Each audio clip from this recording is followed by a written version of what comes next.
SGU out of California, and then, of course, Sinte Gleska.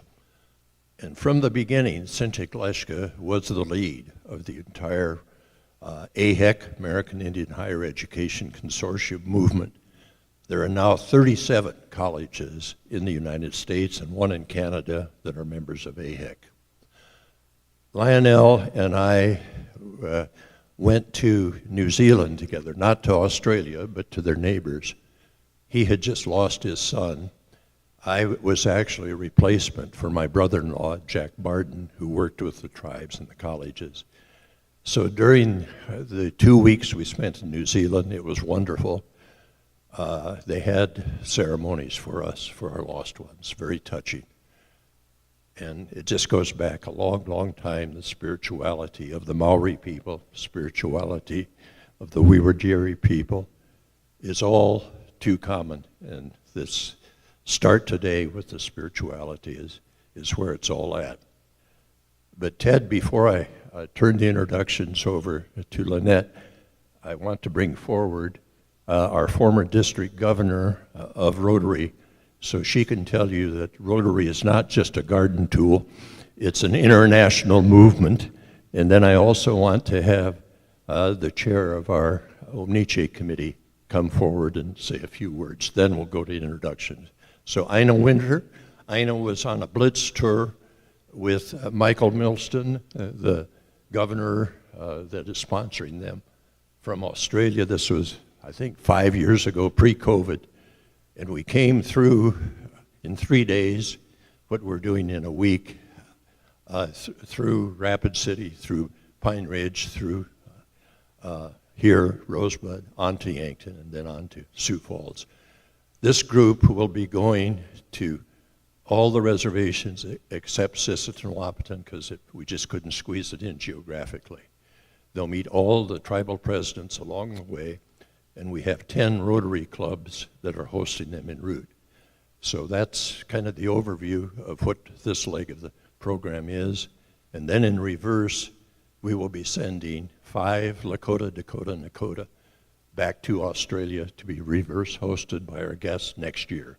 And we would hope that someone from Sinte Gleska University might participate in that. It's fully funded, we just have to put it together.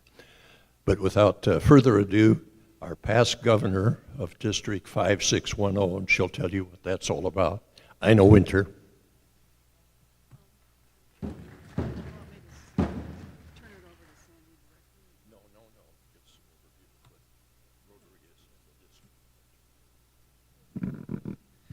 Good morning. Thank you for your warm hospitality. We're grateful for that. I want to tell you a little bit about Rotary. Rotary you may have heard about, but what we are is the world's oldest service organization. Our motto is service above self. We were founded in 1905 in Chicago. Our founder was Paul Harris. We've grown into an international organization, and we're in more countries than our members of the United Nations. So we're a pretty big organization. The heart of Rotary is our Rotary clubs. They're independent, and they work on their own projects and initiatives. And they are gathered into groups called districts, and districts support the clubs in their endeavors. This particular project is funded through the Rotary Foundation, which is a separate arm of Rotary International. And it's called a group study exchange. And the purpose is to have professionals from one country come to another and exchange ideas, and have also a cultural exchange as well. So Rotary's, what you may have heard most about Rotary is our big corporate mission of eradicating polio throughout the world.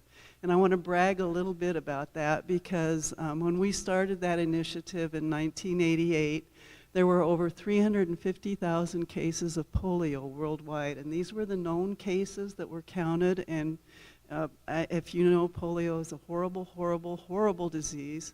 And so right now, through our efforts and through lots of governmental efforts that have come together, we're down to just a few handful of cases in Pakistan and Afghanistan. So we're very close to that goal. The other very big arching mission of Rotary is to promote world peace. And so we do that through a lot of things. One of them is we promote projects within 7 areas of focus: peace and conflict resolution, maternal and child health, disease prevention and treatment, economic and community development, and a few others. The newest one of the 7 is care for the environment. But another avenue that we do is these exchanges to promote peace.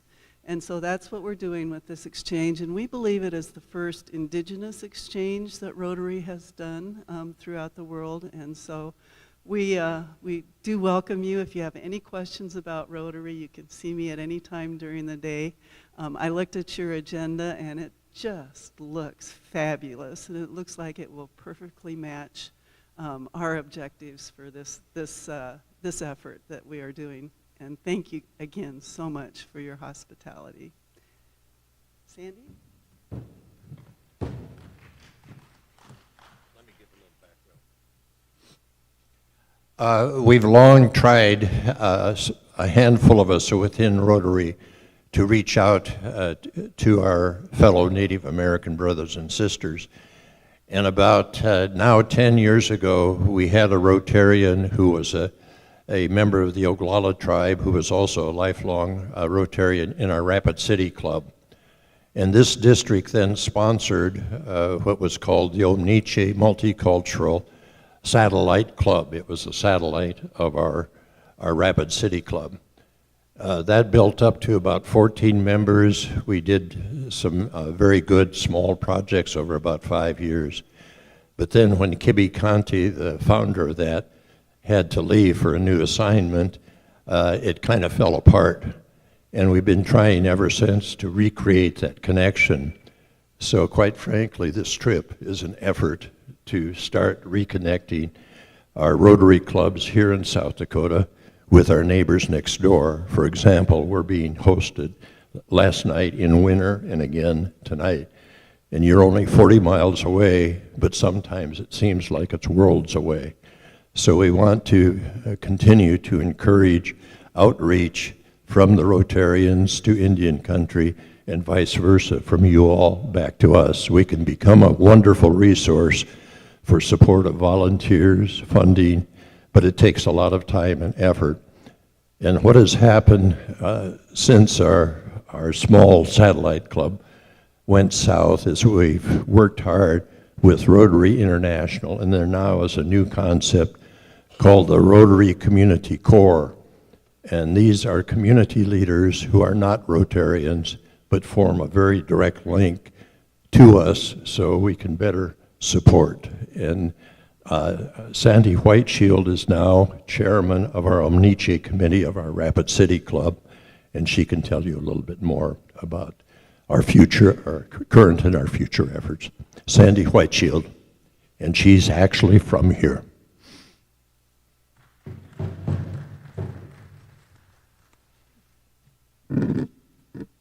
He hani washte. Washichu ie Sandy Whiteshield I machiapi. Ina washichu ie Tina Tomsic chiapi. Naha ate washichu ie Jim Lockhart ichiapi. It's good to be home.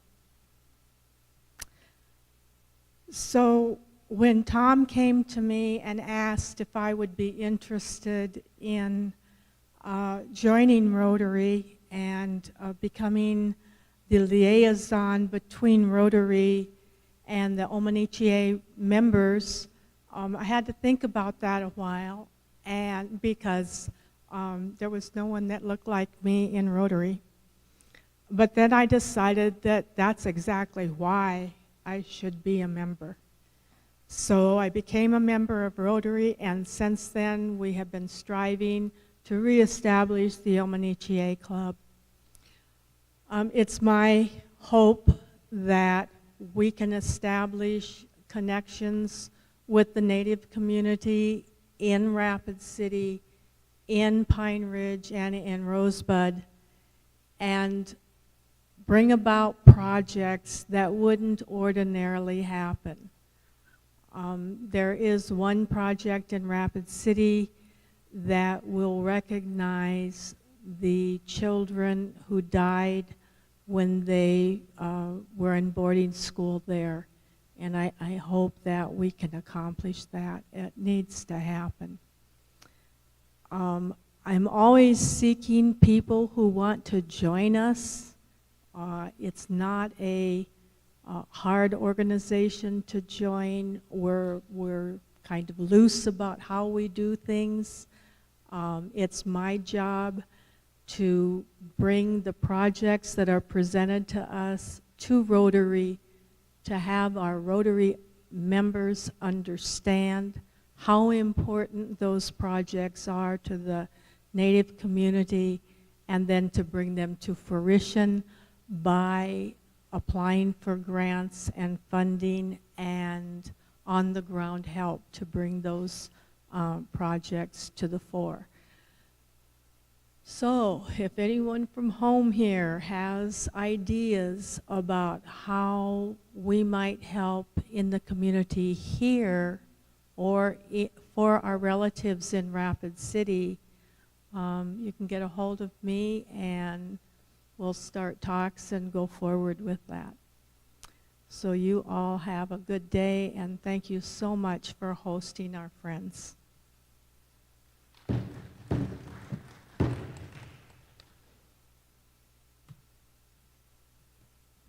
And Dr. Phil Baird is already a part of our evolving committee, so we would encourage all of you to become part of that Rotary Community Corps. At this time, we'd like to introduce our mob, as they call themselves. So Lynette, you want to just come forward and introduce our respective guests, and they will be hosting someone, ideally someone from this university, but 5 in Lakota, in Australia next year. That's the reverse side of this exchange. Lynette Bullen.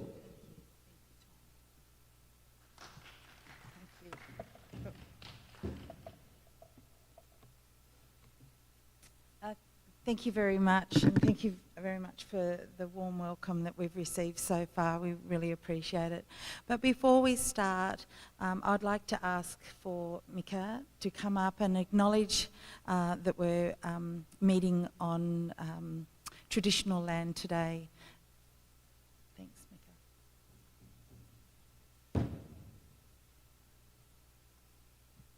Micka. Thanks, Lynette. Thank you, Ted, for your welcome.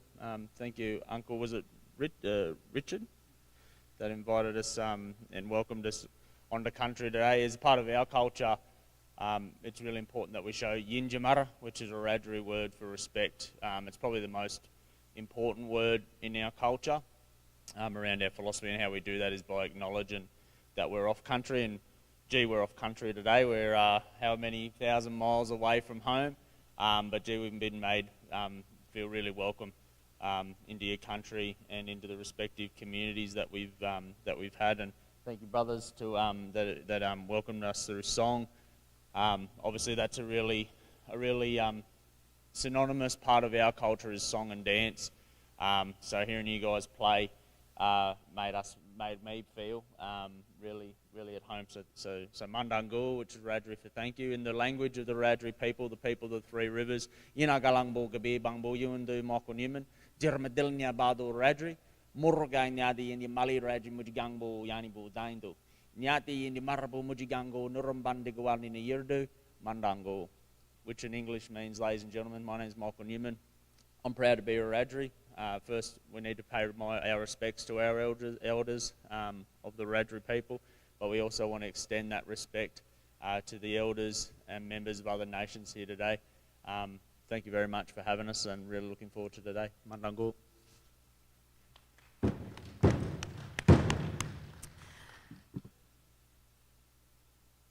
So we've done our acknowledgement to country, so thank you very much, Micka, for that. So there's 4 delegates that have come along on this journey with me. So my name is Lynette Bullen, and I'm a Wiradjuri woman and a member of the Orange Rotary Daybreak Club. So we have Ethan Williams, Tennille Dunn, Eddie Whyman, Micka Newman. So they will come up and introduce themselves and talk a little bit about our culture and also themselves. So I am a proud Rotarian, and I've been a Rotarian for about 16 years. I've held different positions within in our club. I've been club president, I've been secretary, foundation director, youth director. I've also been on the leadership team for the district for training and leadership. So I've held a few different roles. Definitely not going for the district governor though. That's too much work. So my vocation is I'm a drug and alcohol counsellor or clinician, and I've been working in the drug and alcohol field for close on 30 years. I'm also I've been involved in some research and that's looking at the attitudes and beliefs of drug and alcohol clinicians when they're referring Aboriginal people to involuntary treatment in New South Wales. And when I talk about involuntary, it's not under a criminal law act, it's actually under a medical act. So that's what I've been looking at the moment. I volunteered, as a Rotarian, I volunteered to do some work over in Nepal, helping out in some villages over there to improve education, health, and particularly mental health is very important because it's very shunned upon over there, and people who are not well are asked to leave communities because they're actually quite frightened of them, or they've been locked up in cages, and that's something that has happened over there. So the focus of the exchange is the opportunities for First Nation people to experience a different culture, to share our stories, and already over the last few days we've been building the most amazing connections, and it's just wonderful to see. Also to participate in vocational experiences, so each of us will have an opportunity to spend time next week in different organisations, so not dissimilar to what we already work in our home. So here you'll see Wiradjuri, that up there where the arrow is pointing, that's our country. We call that, that's where we're on country. And then we've got our little map of South Dakota there. So today's presentation, we're going to be looking at culture as it was before settlement, because we're also a colonised country. So people came in and took over our land, our traditions. Look at the history and invasion, the storytelling and yarning is what we call it. And also looking at the issues that our First Nation people are facing today. And Micka will be talking about that at the end. So Eddie, I'd like to ask you to come on up now and share your story and a bit about our heritage. Thank you.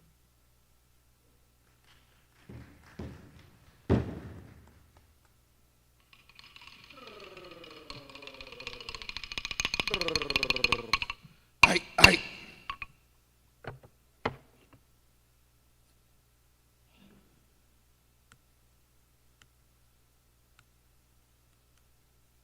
So I'm Eddie Whyman.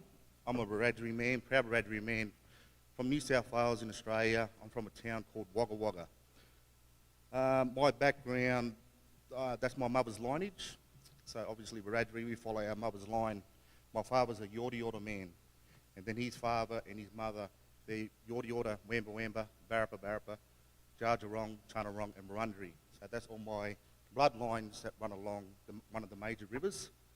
A lot of Aboriginal people, clan groups, lived along our main source, which was the river.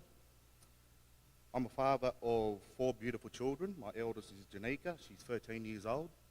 My second daughter is Malia, she's 12 years old. My son, Jaira, he is 10 years old, and my youngest son, River, is 4 years old. And they're all proud, and they love their culture.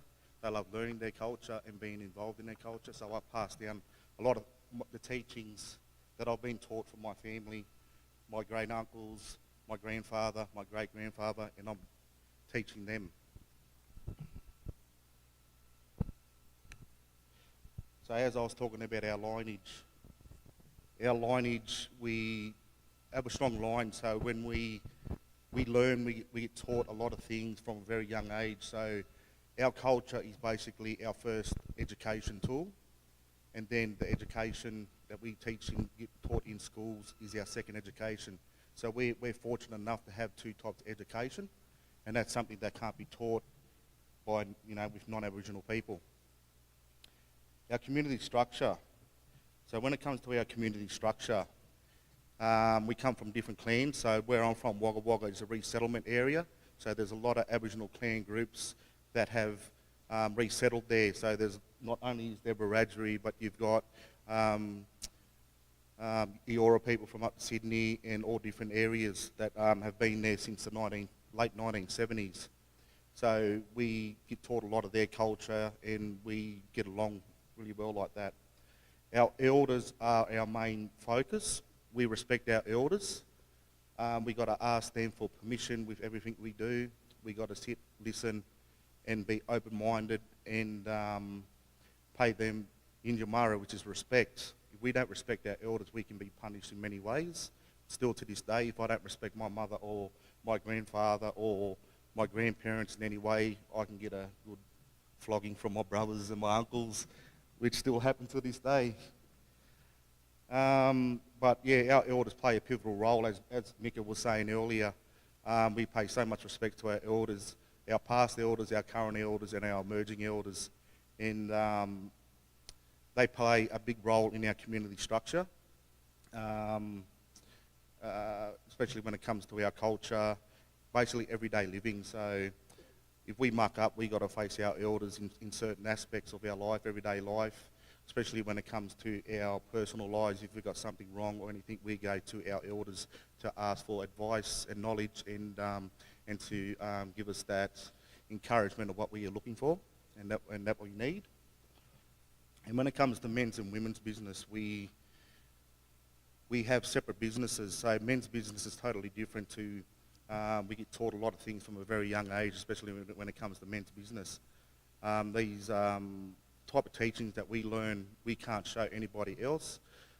We got sacred areas, sacred sites where we still continue to do our ceremonies, where we go and visit, and just to get that knowledge. And a lot of these areas are still there to this day, which I say 1,000 plus years old, and there's still evidence of past ceremonies, men's business, and especially and also women's business. But we don't know what happens with women's business.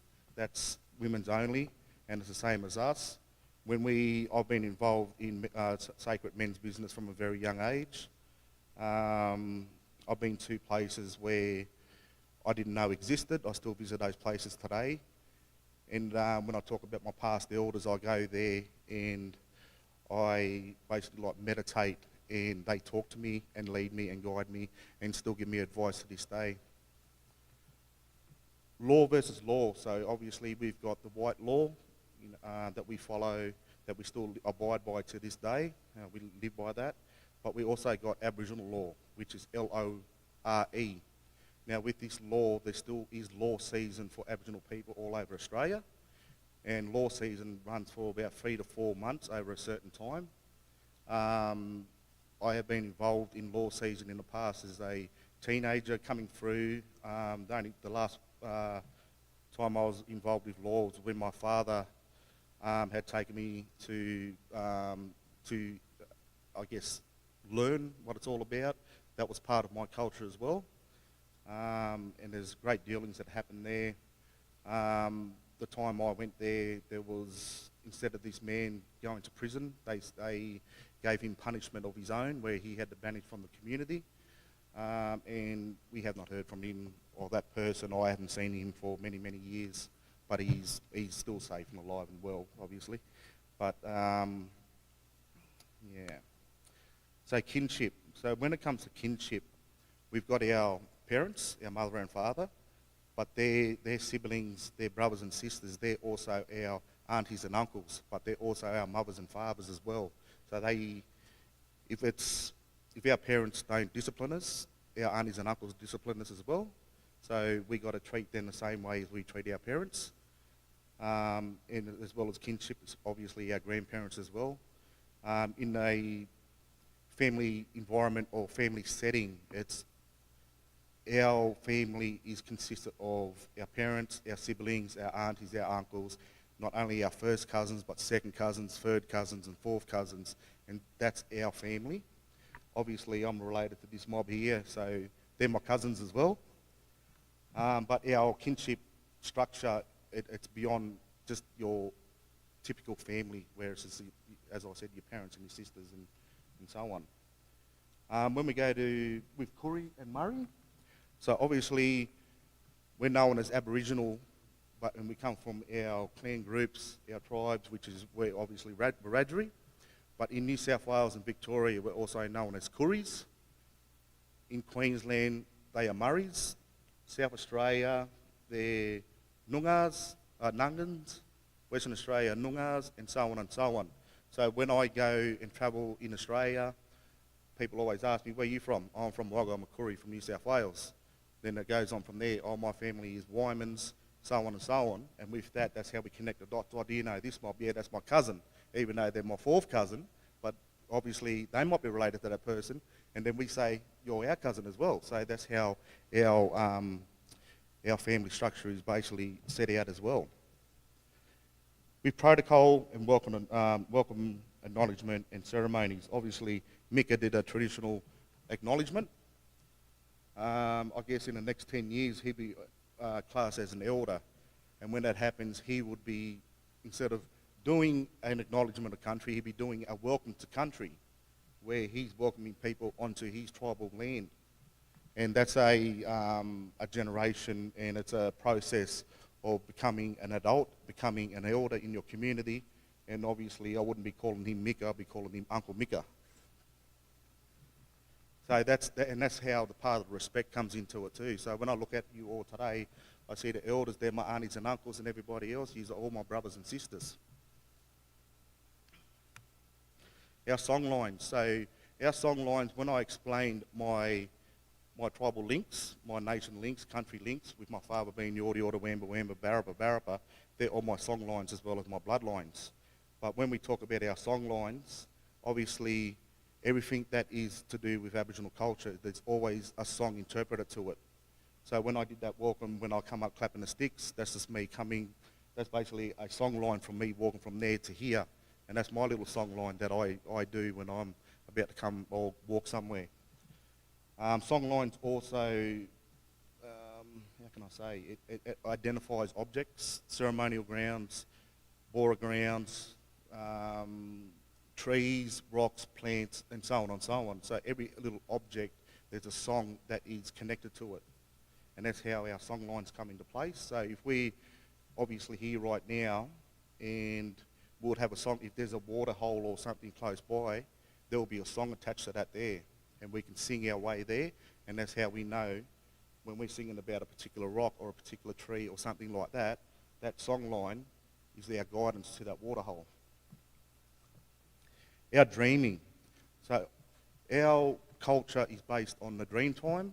We call it our dream time. So when we pass away, we say we pass it into the dream time.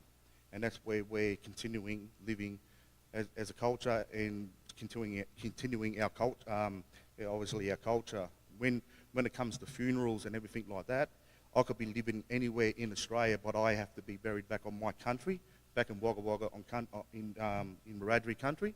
That's where I'm from, that's where I was born. In my family, obviously after birth you got the placenta and the umbilical cord. In my family, from generations from my great-great-grandmother, on my mother's country, there's a tree where a lot of our family bury their placenta or umbilical cord on this tree, or bury it there. So this, we're connected to the country that way. And my children, it's the same as them. I've buried their umbilical cord there. So wherever they go, if they're in Western Australia or live over the States, if they die, their funeral has got to be back, so they buried it back on country. so they continue into the dream time. Our dance, so we got many, many dances for everything as well. It coincides with our songline. So our dance, we got a song for everything. So an example of that is we use a chant which is called Namanjul Wallan, and that means together we stand, we are strong. And we can interpret that into a song and into a dance. So if I was going to interpret that into a song, it'll be Namanjul Wallan, Namanjul Wallan, Namanjul Wallan. Sorry, I can't sing very well, but that's how I go. So everything is interpreted into a song. And then that song is interpreted into a dance. So we can have a dance. My totem is the magpie. We have a magpie dance. That's my totem. We have a mosquito dance. A mosquito dance is a dance that's very well known around Australia. It's the same song, it's the same dance, and it's well recognised. Our language, so obviously we have a lot of languages in Australia. You've seen the map of Wiradjuri, and there's, how many language groups in Wiradjuri again? About 5 language groups in Australia. 500 language groups in Australia. And every one of them have got their own different dialect. So my father being Yordi Order, my mother being Wiradjuri, certain Wiradjuri words is different to my father's words. And growing up, I learnt both of them. We use those words, we sort of mix them up, and that's how our family structure is sort of based around as well. So we know, my family know what we're talking about when we're saying certain words and everything like that. Our art, obviously, we have a lot of arts, a lot of rock art, which is still visible to this day. The areas I work in with water infrastructure within the New South Wales government, we have seen rock art that are being over 5,000 plus years old and are still visible to these days, and they're protected areas. We have ceremonial grounds as well that are still visible, are still there, and we still use them. But the art is also connected to certain things that are in Aboriginal culture. That's all I've got. Thank you. And just before I finish, I just want to donate these to the guys over on the drums. Hopefully one day they might be able to bring that into their songs as well. Thank you.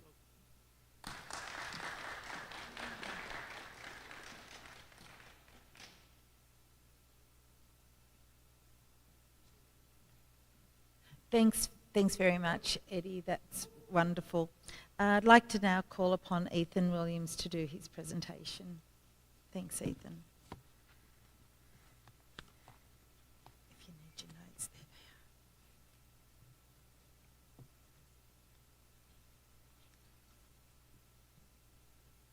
they are. Hello, Yama. That's Wiradjuri for hello. Yeah, so thanks for having us on your country.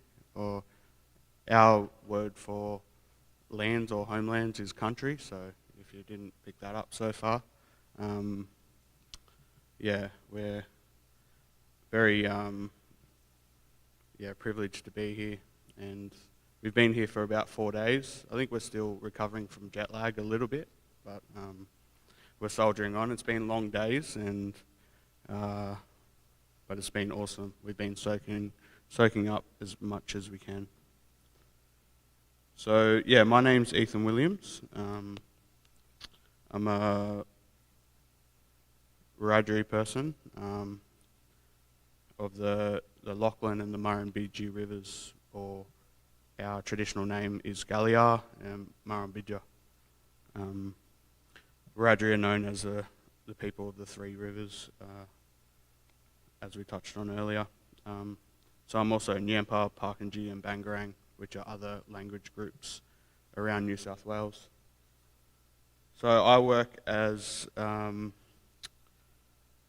I work within the New South Wales government, connecting communities back to traditional practices of land management, including at the moment doing traditional fire management. Traditional fire practices were practices that we've, in Australia, undertaken for 65,000 plus years. So the environment of Australia has evolved with fire. So plants and animals need it. And since colonisation, they've stopped us from undertaking our traditional cultural fire practices, which, unlike Western fire practices, they see fire as something to be fought. That's why they're firefighters. And we see fire as our friend, and when we implement fire, we implement it in the right time of season when the plants need it, and they'll propagate from that. And it's a cool burn, so we light a fire, we walk with our family, we undertake cultural practice, ceremony at that time, and the fire's really cold and cool, so you can pretty much put your hand on the ground, the plant, as soon as the fire moves through. So that's what I do for my profession at the moment. But when I get back to Australia, I'll move from New South Wales, which is the southern part of the state, right up to the very tip of Australia in the middle there, so Northern Territory. And I'll be working on a national park there called Kakadu National Park, and it's a UNESCO World Heritage Area. It's co-managed, so it's managed with the traditional owners up there. So when I land in Sydney, I have to drive 30 plus hours, still jet lagged straight away, so it's going to be quite a challenge. My previous experience has been working with the National Museum of Australia, working across Australia with communities, mainly on projects that sort of reinvigorate culture in community, and also to repatriate ancestral remains that are both in Australia and in overseas institutions. And that's what that first photo is. It's repatriating a Wiradjuri ancestor that was held taken away dug up and taken away from country and held in a museum overseas. I think you guys have a similar history with that. The second photo is a traditional burn. As you can see, it's quite low intensity, and I'm pretty sure, I haven't really dug into it, but traditionally I think your people undertook forms of fire management as well, which I'm keen to explore in my placement whilst I'm here. So, yeah, as Eddie touched on, these are the 500 language groups throughout Australia. That's the Wiradjuri with the arrow. We're one of the biggest in New South Wales, and there's 800 dialects of those 500 language groups.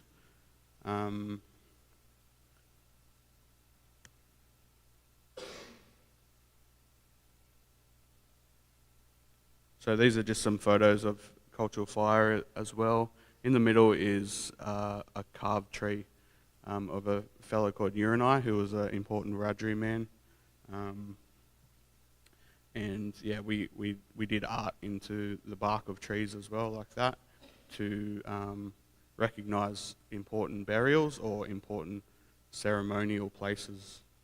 The third photo is of a burial site of a well-known Wiradjuri warrior who fought the resistance against white people. We were one of the first colonised peoples of Australia when white people arrived in 1788 with the first fleet. And that's a photo of Wiradjuri. His family was his family was murdered, so he led a reprisal against white people throughout the region, Wiradjuri region, and against the owners and people who were responsible. He went to a farmer's house to heal their family. The farmer spoke to him in his native tongue, in Wiradjuri, so he spared the life of that family, and that burial place is actually on that farm. They became lifelong friends afterwards, and the leader of New South Wales, the colony, declared martial law against Wiradjuri people, so any black person found was shot on sight indiscriminately, men, women and children, and that was a directive from the British colony. So he led the resistance, fought back, and then eventually got a pardon from the British colony. So he's a special fella in our culture. So yeah, the Wiradjuri country, or Wiradjuri traditional homelands, are about the size of Iowa, or 50 square miles, 50,000 square miles, if that makes any sense. So in 1788, Australia was claimed by the British as a colony without a treaty. Our land was taken over by British colonists on the premise that the land belonged to no one, which is an international term called terra nullius. So basically, they didn't recognise us as people, and we're still not recognised in the Australian Constitution. So after we were colonised, we were placed on Christian missions or reserves and stations, which a number of our family are from. A mission outside of Condobolin in New South Wales, where the church tried to erase our people's identity. One of the most devastating policies was the Stolen Generations, which forcibly removed many Aboriginal and Torres Strait Islander children from their families, which has left a legacy of intergenerational trauma that continues to affect our communities today. That's why we see a lot of hurt and substance abuse in our communities. So the first photo on the left is, it's actually me at my wedding. We live near the snow, Wiradjuri people, in cold places. So one of our clothing that kept us warm is a possum skin rug. It's different to your possums. I think we got our word possum in Australia from your possums over here. I think it might be a Native American word originally. The middle is one of our native grains. It's called kangaroo grass. And on the right is a canoe tree. So the bark of that tree was made to make a canoe. Today, the Wiradjuri claim that our land was never ceded and claim ongoing sovereignty. In contemporary Australia, Wiradjuri is still controlled by colonial legislation and policies that try to control our identity, self-determination and social justice. We maintain our links to our culture through language, ceremony and connection to country, whilst walking and succeeding in two worlds, both Western and traditional worlds. So those photos are, on the far side is a traditional Aboriginal axe made of a stone called greenstone, which was traded throughout Australia. The middle is segregation was still rampant in Australia until the 1970s, and that's a moment in time called the Freedom Rides. Basically, some university students got on a bus and went around to the most segregated and racist towns in New South Wales, basically to call out that act of racism and segregation, and go to these places that were still segregating and bring exposure throughout Australia and worldwide, and it led to segregation being removed in Australia.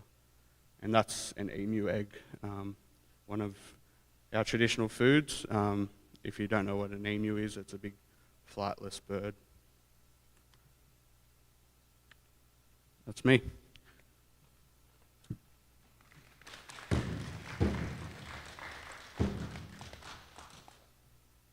Thanks very much, Heath. And I'd now like to ask Tennille to come up and share her story.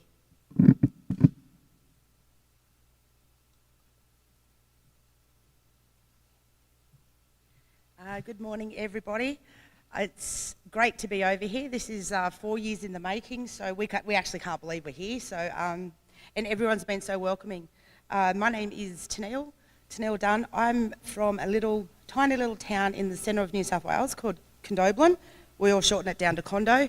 It's a population of, I looked at the census, the latest census, and it's 3,200 people. But before I go into that, so the pictures that I have up there, that's some of my family up there. So my nan, my aunties, my daughter. I've got a little girl, she's not so little anymore, she's grown too quick. She's actually turns 9 while I'm over here. I was talking to her this morning actually, it was 10 o'clock. She was up a bit late last night to go to school. So I get a bit flustered up here.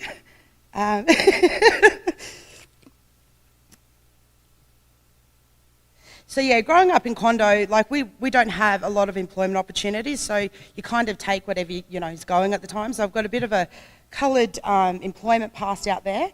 I've made mud bricks, clean trucks, clean motel rooms, waitress, but most of it has been in admin.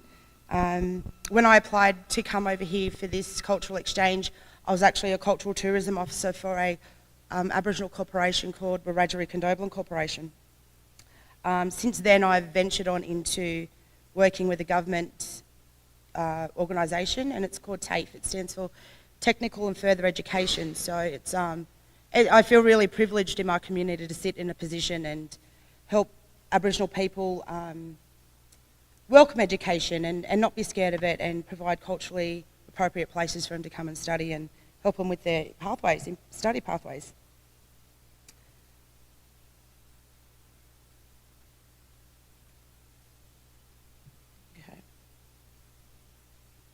So I've got a few pictures up there. The elders that you see in there, so they're my elders, they're from Condobolin.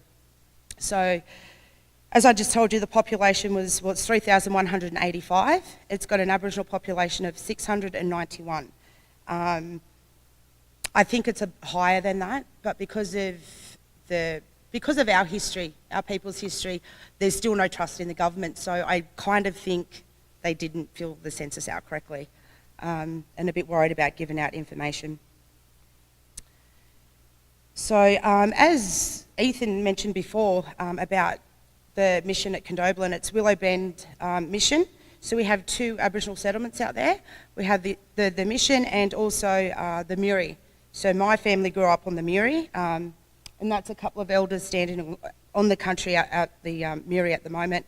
The little tin shack was what they lived in. There was no electricity. It was a dirt floor, no running water, and they all, be crammed in there sharing beds. Nan reckons they didn't need many blankets because there was that many of them in the bed that their body heat would keep them warm. So they lived there from the 1900s to the 1960s, and then they were forcibly removed off that and forced to either go back to the mission or into town. They were allowed in town by then. So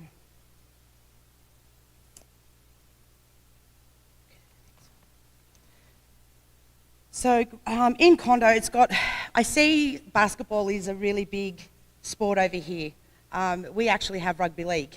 So for us growing up, a lot of our young fellas aspire to be, the next NRL star. Some of them do make it. But back in 1921, Condo established their first rugby league side, and they called it the Boomerangs. So we play in career knockouts now. We have one big major one that we're not competitive enough for. But we do play in the other little ones that we have around, and we still play under their name. So we're known as Condo Boomerangs, just because of the pride that we hold in our older ones starting it up. And why I brought the football up is because today people will say that's our modern day Quabbary. So I don't think a Quabbary was spoken about. A Quabbary is a special ceremony we have where we gather in a round circle and dance and sing in language and share stories. So they're in the pictures, and the young boys up the top in my pictures are actually the dance troupe from back home. That we haven't had one for many years, and they learn off the older guys that are in the photo below them. So they come out and teach our boys that. They're teaching them language, dancing, song. I think our culture was stolen from us. Well, it was beaten out of us. It was never allowed to be practiced. Growing up, my nan would teach us. I'm not a fluent speaker in Wiradjuri, but I do know some words. That was because of my nan.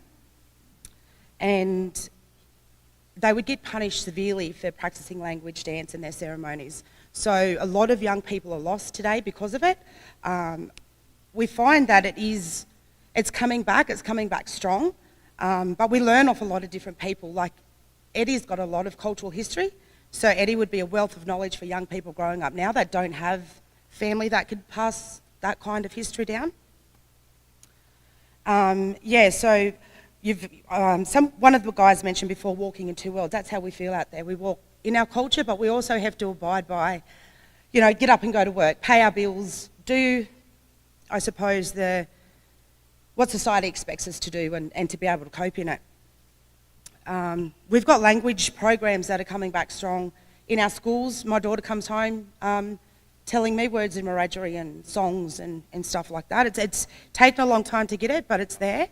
And yeah, it's going really good. So we offer cultural site assessments. So back home in Australia, before the ground gets disturbed for some kind of construction or some type of big development happening on there, it's practice that they need to have an Aboriginal site survey done. So that's when your Aboriginal site survey workers will go in and look for artefacts and remains of the past. They're documented. It barely ever stops development from happening, but it's documented and artefacts are kept.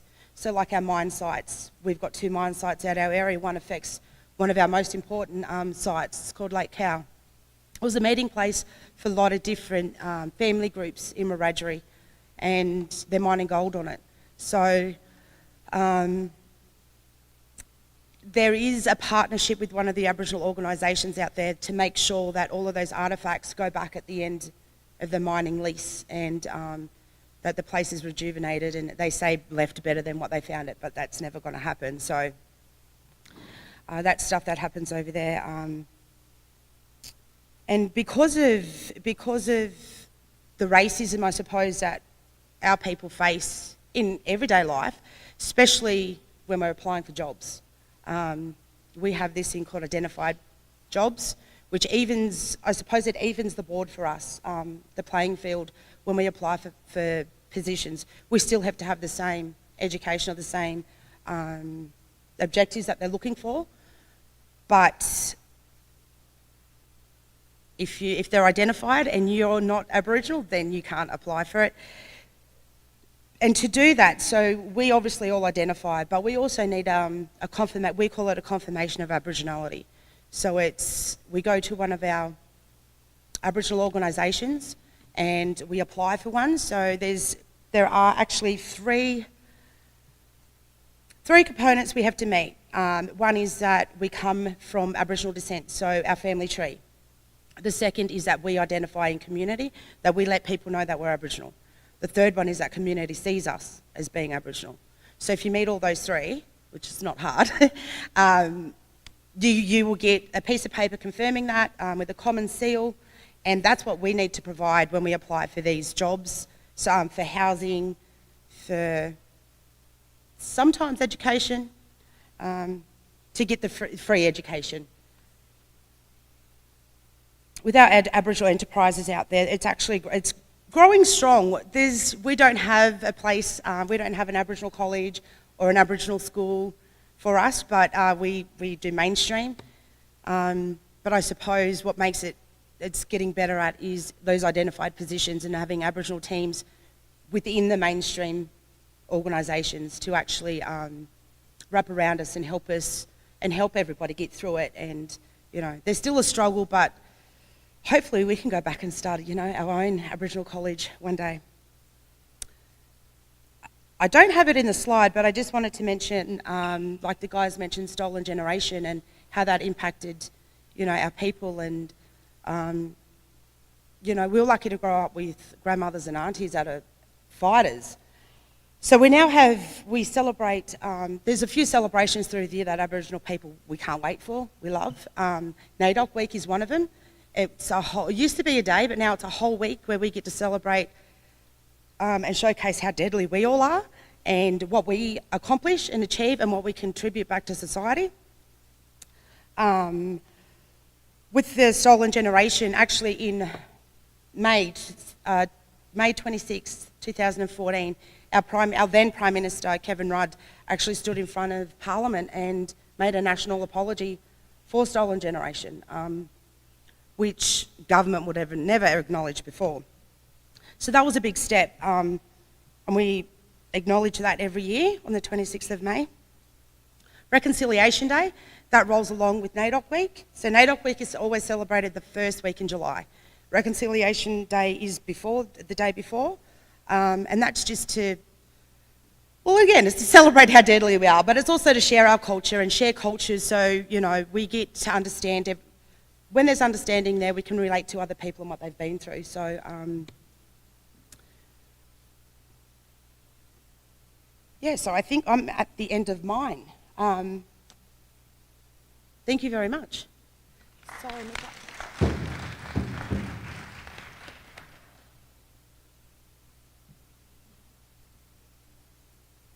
So thank you very much, Tennille. I'd like to now call upon Micka to share with him where we're up to today in our culture. Thank you.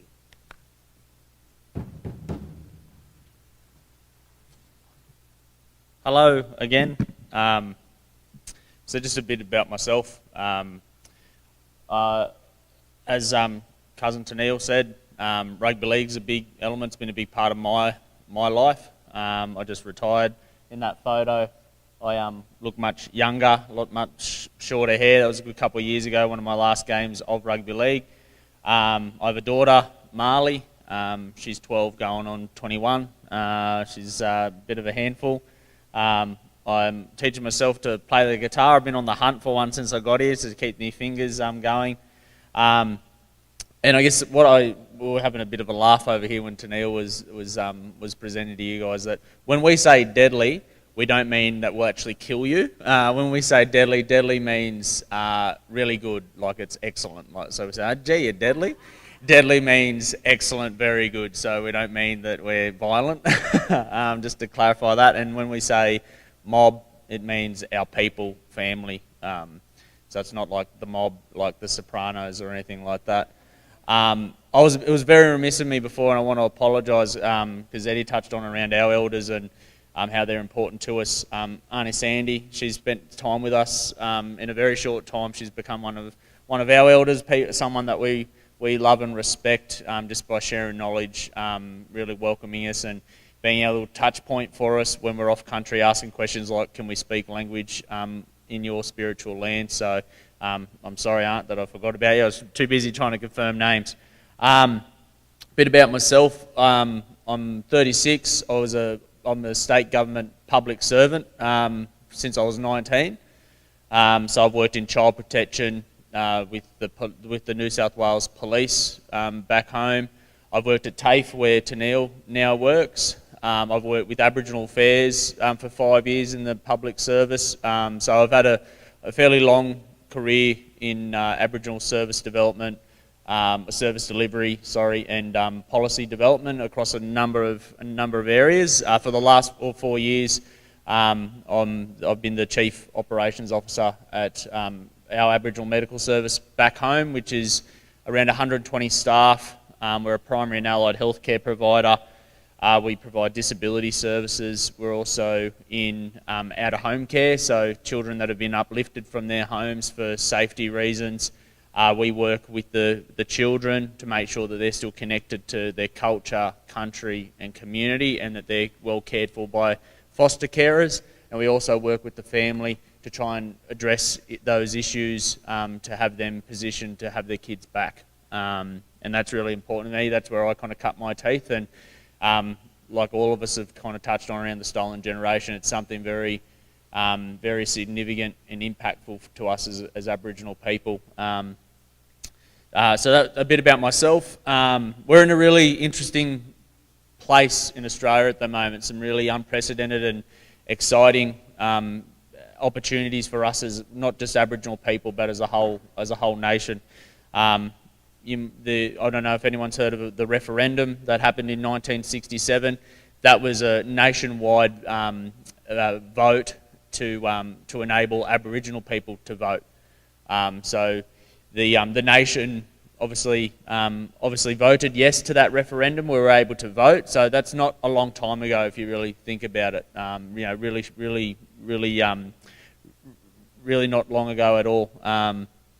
In 2023, on October 14th, there'll be another referendum held to vote yes or no to include Aboriginal people for the first time in our nation's constitution, which is really major. We don't have any treaties like the First Nations people do have over here, and that's been really interesting to hear, that we don't have any really legal platforms to hold our government accountable. And attached to that constitution is a collective voice for Aboriginal people across the nation to actually bypass government, whether there's government change from, from Democrats to Republicans here. There's pretty much the same thing back home with Labor or Liberal. And that is the voice for Aboriginal people will dissect those elements and advocate and agitate for Aboriginal people's needs, and it'll be an Aboriginal voice. And also closing the gap. Whilst we've made, Cousin Tennille said that we've made a lot of advancement, a lot of progression as Aboriginal people through self-determination in our own capacity, but we're still really, really well behind the rest of the country in a lot of socio-economic and health indicators around well-being, economic prosperity, and just general well-being of individuals and communities. So closing the gap is a really practical way and how we measure as a baseline how we're actually progressing as a community. And so I'll just jump ahead there. I've spoken about the vote. That's just a breakdown just there around the actual constitution change where we're not listed currently. Closing the gap is something that I think is really important to a lot of Aboriginal people. So what's up on the screen there, I'm not sure if everyone can see, but Aboriginal community-controlled organisations like my local one, we are represented by state and national peak bodies. So I think one type of synergy or similarity here is the Great Plains tribal health leaders. Sorry, I might have the name wrong. And that's obviously a more of a regional representative base. So we have that as well in the health space back home. Ours is called the Billamuji, which is Wiradjuri for River Friends. And that's a coalition of 14 Aboriginal community health organisations. So on the screen there is a number of national Aboriginal peak bodies like the National Aboriginal Community Controlled Health Organisation. We have SNAKE, which is the national voice for our children. NatSILS, which is Aboriginal Torres Strait Islander Legal Services. And there's a number of them. And then we have some state peak bodies, which is the New South Wales Child and Family Community Peak Aboriginal Corporation. We have the Aboriginal Health and Medical Research Council, and Auntie San and I had some really good discussion. Yarn is another word for talk or discussion, conversation, around the similarities to what Auntie San is doing in terms of ensuring data sovereignty for First Nations people over here, that's very similar to us, that we're very much over-surveyed, over-consulted, engaged, and a lot of the government, namely, and mainstream NGOs and not-for-profits take that data and they take Aboriginal targeted funds to say that they can actually address issues that communities see, but don't. They use that to prop up other arms of their organisations. So that Aboriginal Health and Medical Research Council really stomps that out. So just quickly about closing the gap. Us being recognised in the Constitution is a really, really strong symbolic and, you know, I guess it provides that legal platform finally for us to actually start holding government accountable in a more meaningful and authoritative way. But closing the gap, there's 17 objectives and targets across health, education, justice and families, housing, land and water, language and culture, and digital inclusion. We have a startling amount still of children in the child protection and out-of-home care sectors. We also have a very much shorter life expectancy against non-Aboriginal people. We have more Aboriginal men and Aboriginal women, particularly in New South Wales, that are overrepresented in the jail systems. We've also got a housing crisis across Australia, but there is a very small amount of Aboriginal people that own their own homes in Australia, and without doing that, you're not able to cultivate any economic wealth and growth for your family to pass on. So a lot of our mob are inheriting debt, and for our mob, if you can't get a license if you've got a debt, which is obviously going to hinder your ability to gain meaningful employment, etc. So that's in a nutshell what the closing the gap objectives are. That's what we're wanting to achieve, but how we do that is contained within 5 key reforms within the closing the gap. One is formal partnerships and shared decision making. So those are creating possible treaties between First Nations people, Wiradjuri people, or Gamilaroi Barkindji people, which are different set of nations of Aboriginal people within New South Wales. With government and with other mainstream organisations, we're really quite very realistic that as Aboriginal people, there's things that are going to be certainly out of our reach for the next 5 to 10 years. Having a wonderful facility like this college, this university is one of them. It's really spectacular to see that. That's something really foreign to us as Aboriginal people. And so with that goes with building the community-controlled sector, building our Aboriginal-owned organisations through capacity, funding, capability, capital infrastructure to be able to deliver the services that we know as Aboriginal people will work for our people to progress them and to ensure their survival, but they're thriving. Transforming government organisations, that's real key. It's more so in that policy space around changing how government works with our people, rather than coming in and telling us what we'll do and you'll do it this way. Transforming government organisations is really about working with Aboriginal communities rather than dictating to them, us actually telling them what to do. Shared access to data and information at a regional level. I said around data sovereignty, it's really important for us that we've got a history of not only having data created on our behalf, but they're not actually giving it back to us. So we've had some really good discussions with Craig Howe. He presented to us, Uncle Craig, around some of the issues that around the treaty and the rents due, which was really powerful for us. We often don't see the data to enable us to develop evidence-based, data-driven interventions that will work, because we just don't have the numbers, and government obviously want a lot of numbers rather than the qualitative data that we can offer up as lived experience.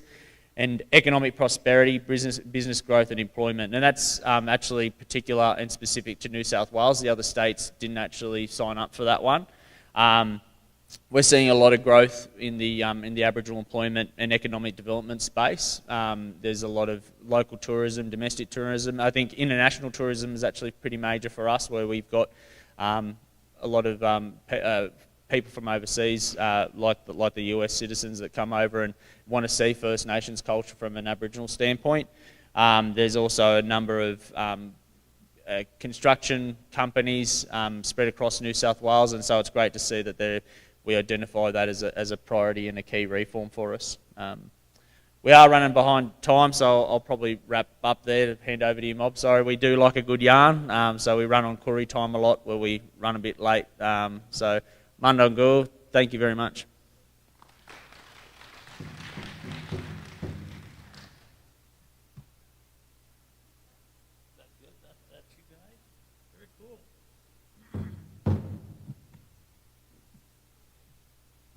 I'm going to ask forgiveness. I'm kind of getting to be, I had a birthday about 2 weeks ago, and so my grandkids said, "You're an old man now." I said, "Okay, so I need a 5-minute break. So can we take a 5-minute break and then we'll come back, if you don't mind?"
Chatting is good.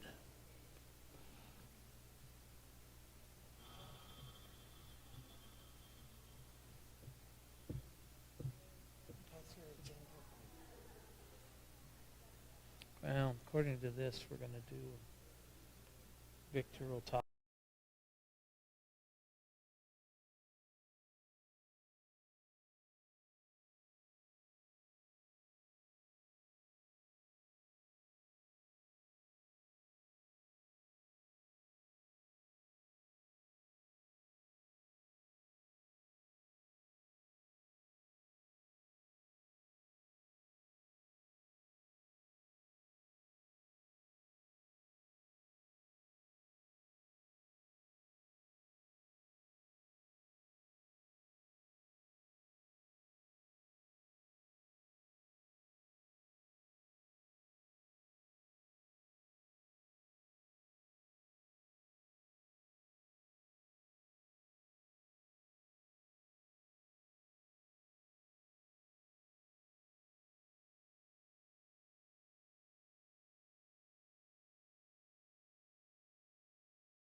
Teaching over in Pine Ridge in 1986 when our classes were 3 hours long.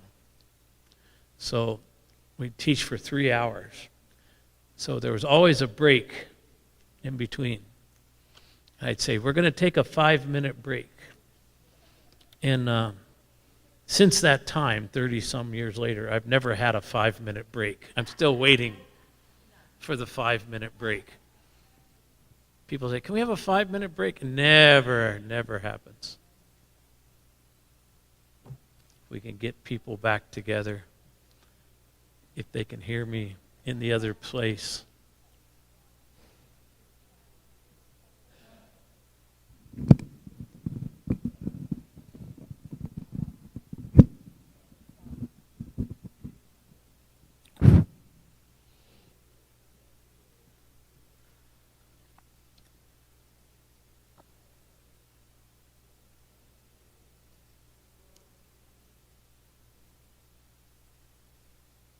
The rest of our guests coming. Here they come.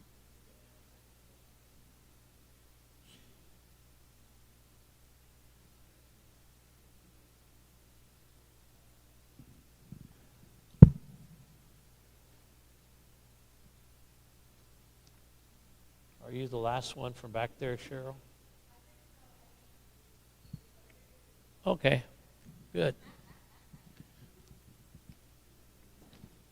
Well, we write down agendas, and then we largely ignore them, and I think that's the best way to live. I want to do something very fast here, which is my code to everybody to say talk short. Because I do want to introduce some people from Sinte Gleska, and then we're going to have Victor Duville, who is one of our emeritus professors, give a talk. He said, we have a couple thousand years of history I'm going to put into shorter and shorter amount, and I appreciate the brevity that you guys use to teach us a little bit about Australia. I'm one of the guys who teaches geography here, and they give me a whole 3 hours to talk about Australia. So I got more time than you did with my students, but still not enough time. And it always amazes me the similarities of the story. And so I appreciate it. But I'm going to start over here with, I think I'll start with Royal. Excuse me. And I'm just going to ask Royal to take the microphone and just introduce himself, and we'll go around this side of the table. Nora's sitting over there, and Mike, and all these folks. So just, Victor's back. So just a short introduction. Okay. My name is Victor Duville, and I've been working at the university since it began. My name is Royal Lostis Linkett Stone Jr. I'm the Director and Department Chairperson for Lakota Studies Department. Jim Green, we started a new institute for Indigenous teaching. Part of it comes from that International Indigenous Accreditation System you might be familiar with, WINHEC. It was kind of initiated with the Maori. But listen, I have to ask you a question. We were at the international conference in Alaska this year, and even though the Maori and our former president started the WINHEC group in 2002, it's the Australians who have been really taking charge. Bonnie Robertson and Barris Anning, and then they had a little giveaway, and I haven't been able to wear this hat. It's from Macquarie, how do you say, Macquarie University down in South New Wales? Macquarie. Okay. Well, anyway, I need a translation so I can wear this hat. So maybe you can check it out later. Walanka Moro, maybe. If anyone has any sense of it, they gave us a nice bag, a water bottle, and a hat. So I want to be able to use it. But so maybe later this afternoon we can talk a little more. Good morning. My name is Carol Gregg. I am a 2002 Sinte Gleska University graduate and currently the CFO. Hi, I'm Amy Schrader, and I'm the new department chair for the education department here. Good morning. My name is Cheryl Medeiros. I'm the academic vice president. I'm also a proud graduate of Sinte Gleska University, then college with my undergrad degree. I was very young when I started. And then also my master's degree here. And I also want to acknowledge all the work that Phil Baird put into the planning of this and how much he was looking forward to being here with us. I know he's here with us, hoping we're staying on the agenda and getting things done. So on behalf of Phil Baird, I want to also say good morning for him. Good morning. We're very grateful that you guys could come and visit our university. My name is Michelle Allen. I've taught here at Sinte for going on 7 years. I work in the nursing department. My coworker here, Sharon, she and I just went back and we just finished our RN degrees, and so now we're trying to help promote and build nursing in our country. There's a nursing shortage throughout the world, we know, and it's vital to teach these young people important skills where they can bless their people. Good morning. My name is Sharon Eggleston. I'm a graduate of Sinte Gleska University, and now back to teach in the nursing department here. My name is Marlise Whitehat. I'm also a graduate of Sinte Gleska University, Took me about 15 years to get through because I had children in between, but I graduated and I've been working here ever since. I'm the director of Tiwahe Glukinipi, a children's mental health center. Tiwahe Glukinipi means bringing the family back to life. And I really have a strong belief in these cultural exchanges. We went to visit the Maori people at least 20 years ago, and when we got off the plane, they said, we're going to take you to our technology center. So I was expecting to go into a building that was full of computers, and instead there was a waka, a canoe in the building, a huge canoe. And they said, this is our culture, this is our technology, we're people of the sea, and we're teaching our children how to carve canoes, and we're teaching them our songs. So I put that in the back of my head, and years later I got a grant to start a children's mental health center, and in the federal grant there was $300,000 for technology. And most of the programs were hiring people to write a $300,000 technology program, but we held off. And then we went to a meeting in Washington, and they said, we're going to give you a technology program. So now I had $300,000. And then one of my staff said, we need a pickup for the ranch, we need a horse trailer, we need a flatbed trailer, we need a covering over our outdoor arena. And so I took the technology money, I said, okay, that's technology for the ranch. And I used that to purchase all of those things. And we've been doing equine therapy for about 13 years now with children. It's very helpful, and we're expanding into the communities and maybe into the jail this year. Thank you.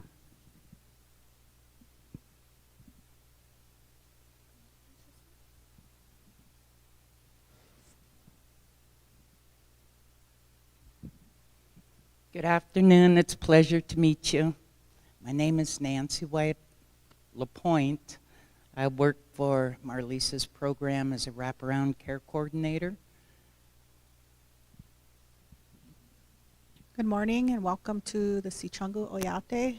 It's a pleasure to have you all here. My name is Cheryl Whirlwind Soldier, and I'm the Vice President of General Administration. I'm also a SGU graduate. I got my undergrad and my master's degree from here, and I'm very proud of that.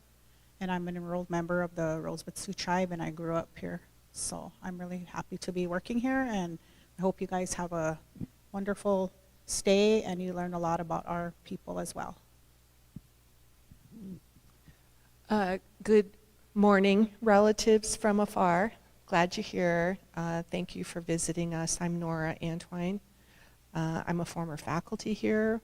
I was here for several decades, and I currently sit on the Board of Regents. And I'm going to take the mic over here.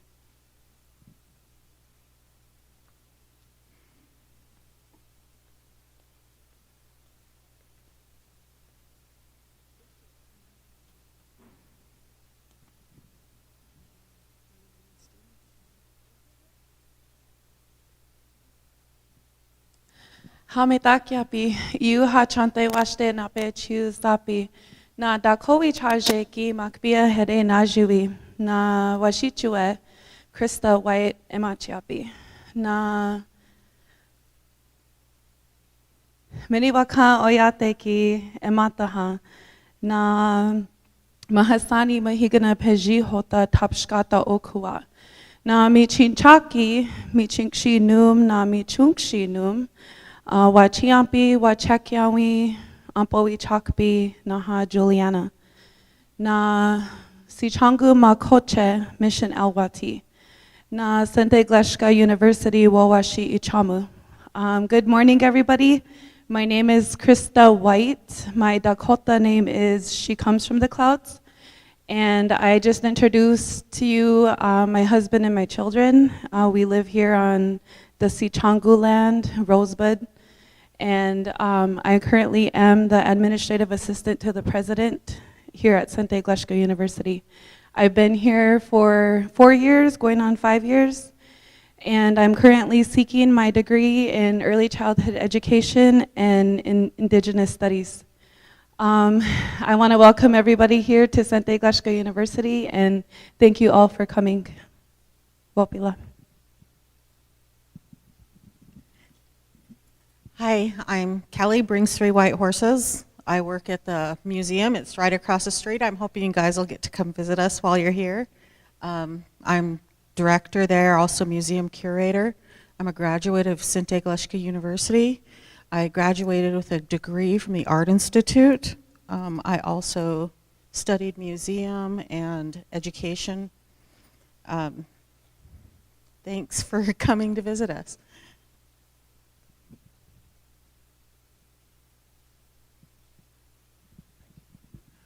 Good morning. My name is Cleve from Many Horses. I'm the director of the Rosewood Sioux Tribe Tribal Land Enterprise. And I've been asked by Ted and Phil to come give you a little briefing on what Tribal Land Enterprise does. So, thank you.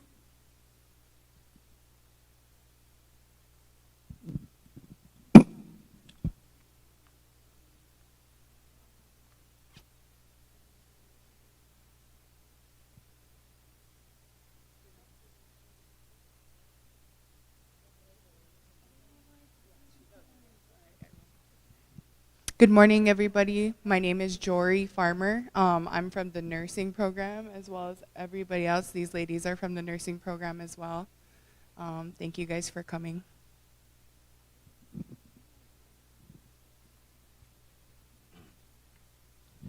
Hey, good morning, everybody. My name is Roger Croygo. I'm a graduate of the Sinte Gleska University. I work at the Heritage Center. I'm the database manager and registrar. Good morning.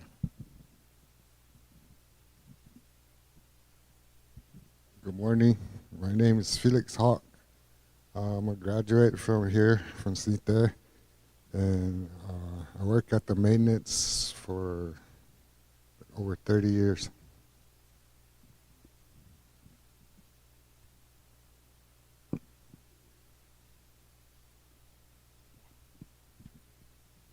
Hello, my name is Mike Leno, and faculty here, and I teach math, and also a graduate of Sinte Gleska.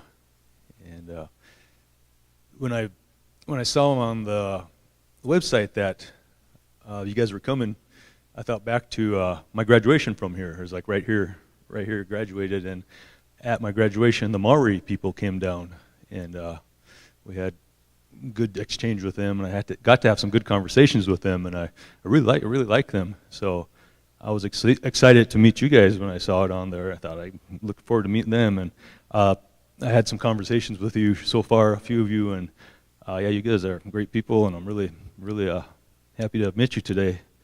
And it's striking that we're a world away, but we're fighting the same battles, you know, as Indigenous people, First Nation peoples. Like me, my descent is both Ihanktaman and Sichangu Lakota, and yeah, it's just I'm not going to be able to be here this afternoon because I have to go teach my class. I wish I could have more conversations with you, but this is a great cultural exchange, and I hope you learn a lot while you're here, and we learn a lot from you also. So, thank you.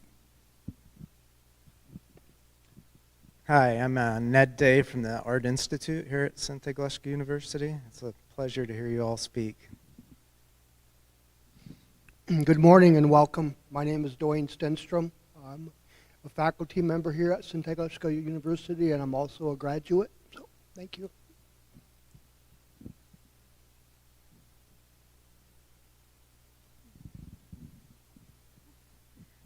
Hello, my name is Callie Knox. I work at the media department, and thank you guys for being here.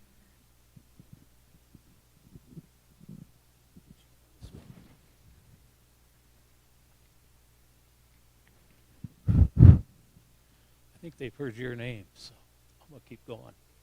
All right, so the rest of our morning agenda, and it's getting closer to that wonderful time called lunch, so we're running a little bit late.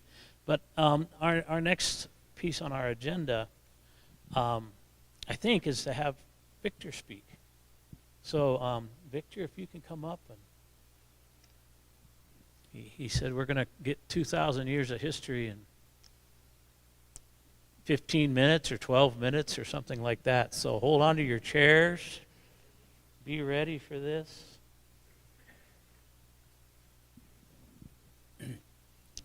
Yeah, you hiki chante was there and a bit choose papilo. I greet everybody with a heartfelt handshake.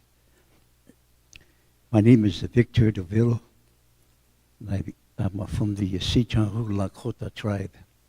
And my band I come from is a band called Wakinyan, the roaster band. And its chief was a person called Igmuwakuta, Shooting Cat. I have that name.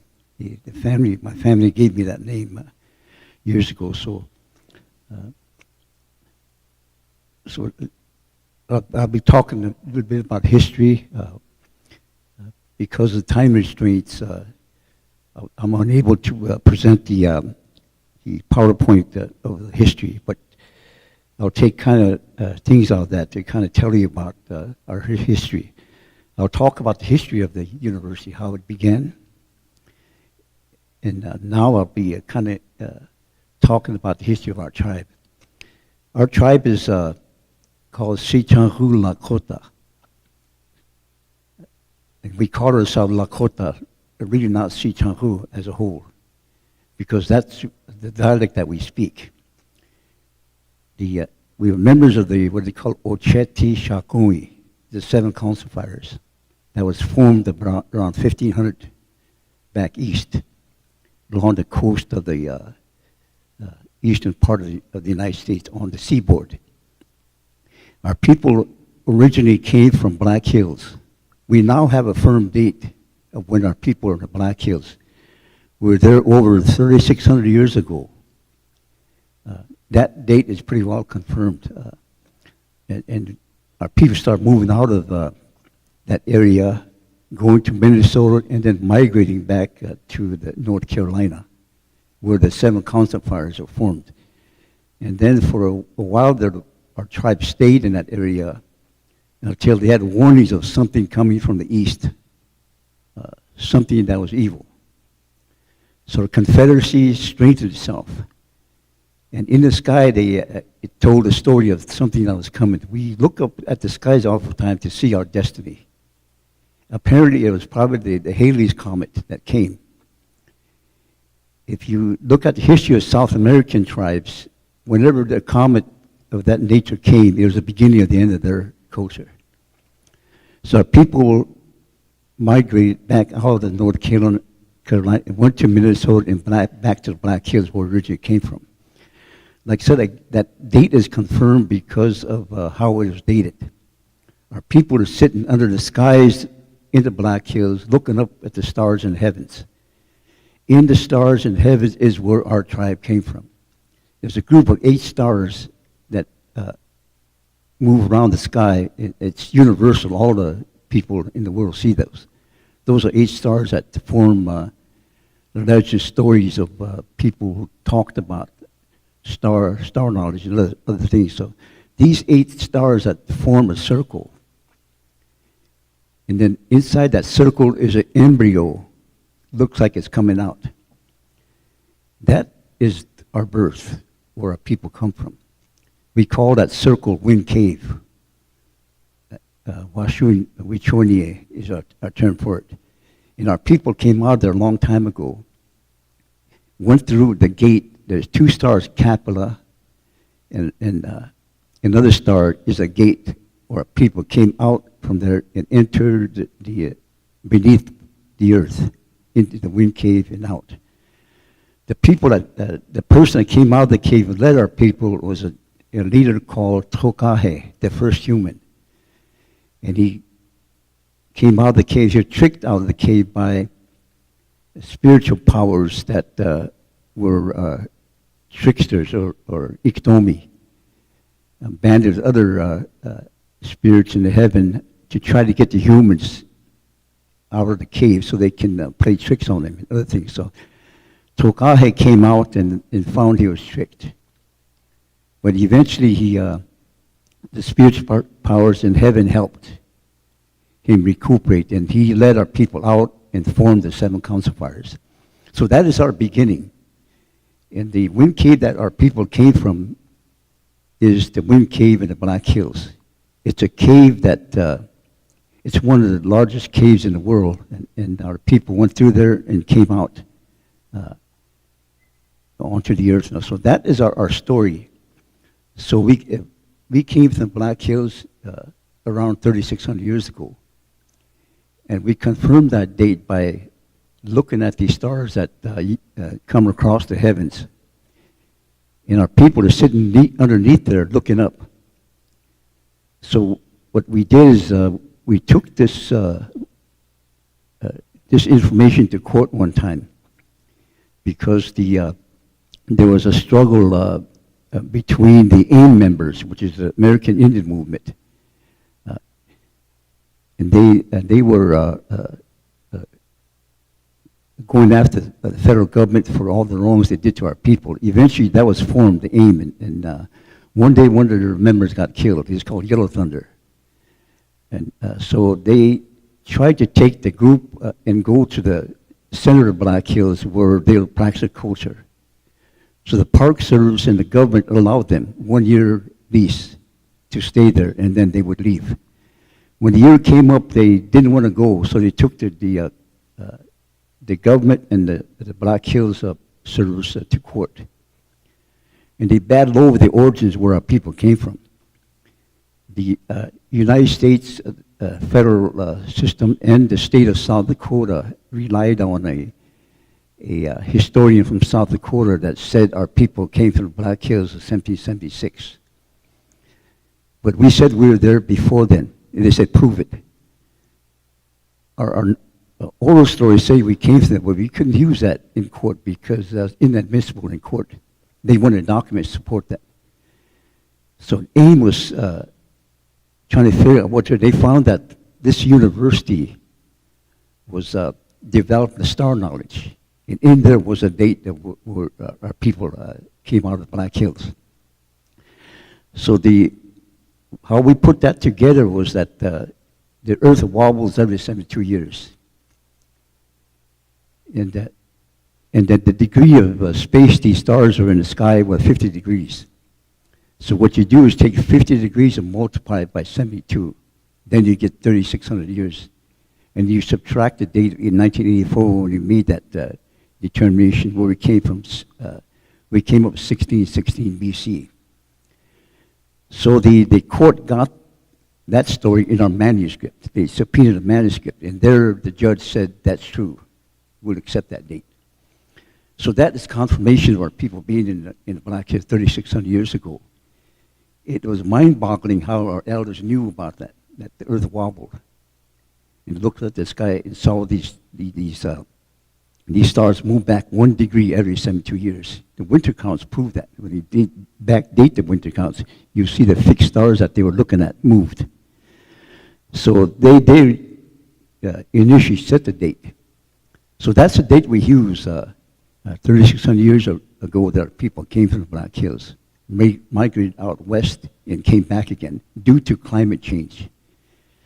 Climate change occurred 3,600 years ago when there was a period called Pluvial Age where the ice age came to an end and all the moisture that set on Earth in the form of ice began to melt and go up to the skies.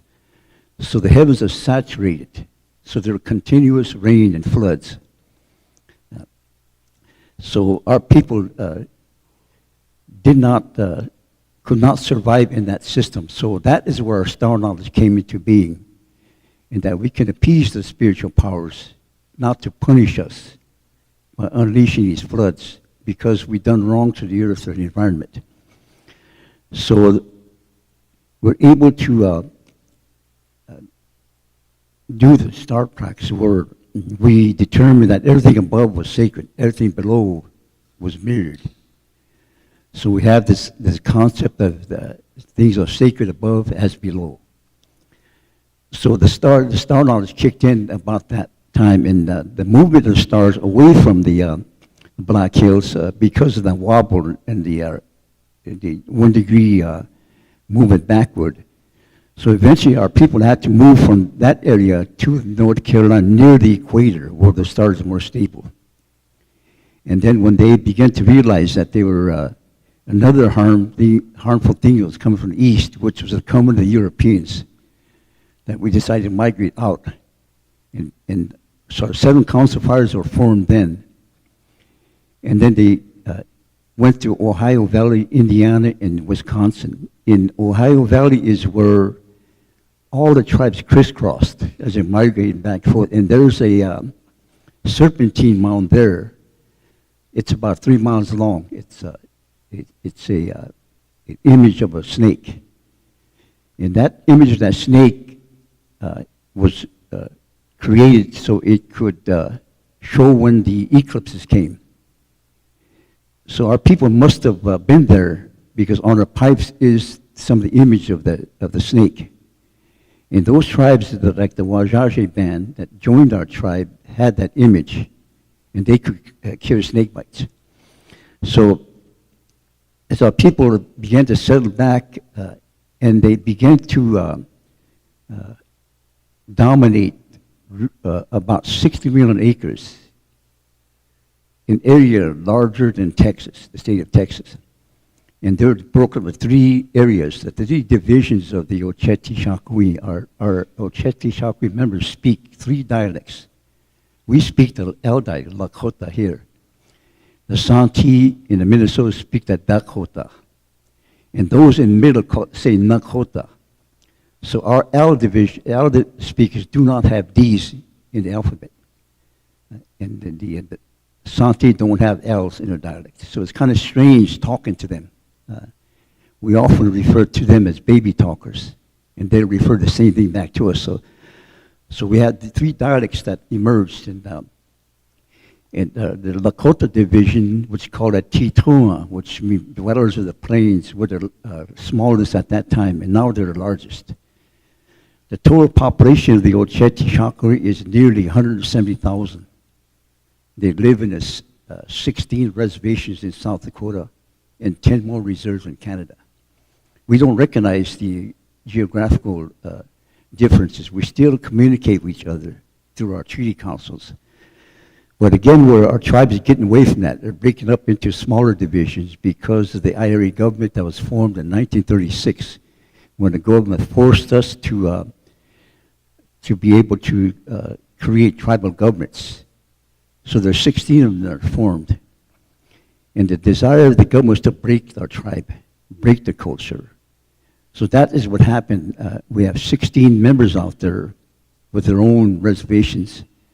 That's impacting us as we start drifting away from each other. Our dialects will probably change if that continues, but as of now, we lost much of our culture and our language. Less than 20% speak fluently. 20% lost most of their culture. So that's one of the major goals of our university when it started, is to restore the culture, restore the history, so we'll be able to survive as a people. So imagine that after 400 or 500 years that we exist there's a constant pressure to acculturate us. We're still here. We're still alive, surviving. And the great future is our university as it spreads its education out and try to restore the language, to restore the cultural systems, and eventually do the things that we're more comfortable. As we're acculturated, our culture does not conform to the non-Indian culture. Our tribe is classified as a social order in kin terming. We have a bifurcated merging classification in which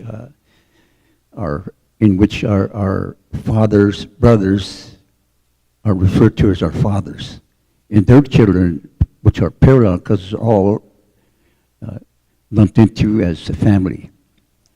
So my mother with 5 sisters, I call all of them mother. Of course, they died a long time ago. And all their children are brothers and sisters. So the bifurcated merging system is one of the 4 classifications of the soul systems around the world. We're referred to as have the Iroquoian classification in that setup. So That system prevents orphans. And that has worked well in the past, but today we're trying to recover that because most of our people are in turmoil over being acculturated. And Rosebud here has roughly about 40% incomplete nuclear families, which one parent head of the family.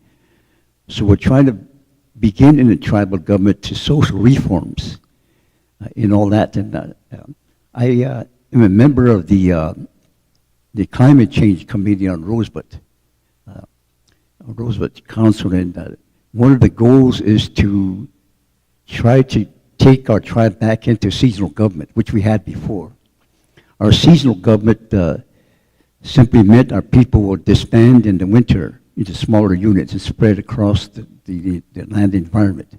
And they'll come together every spring, and then larger divisions during the summer, and then the largest in the fall. So these bands, our primary band is called a Teoshpai. The Teoshpai is an extended family that can break up and then form together if it had to.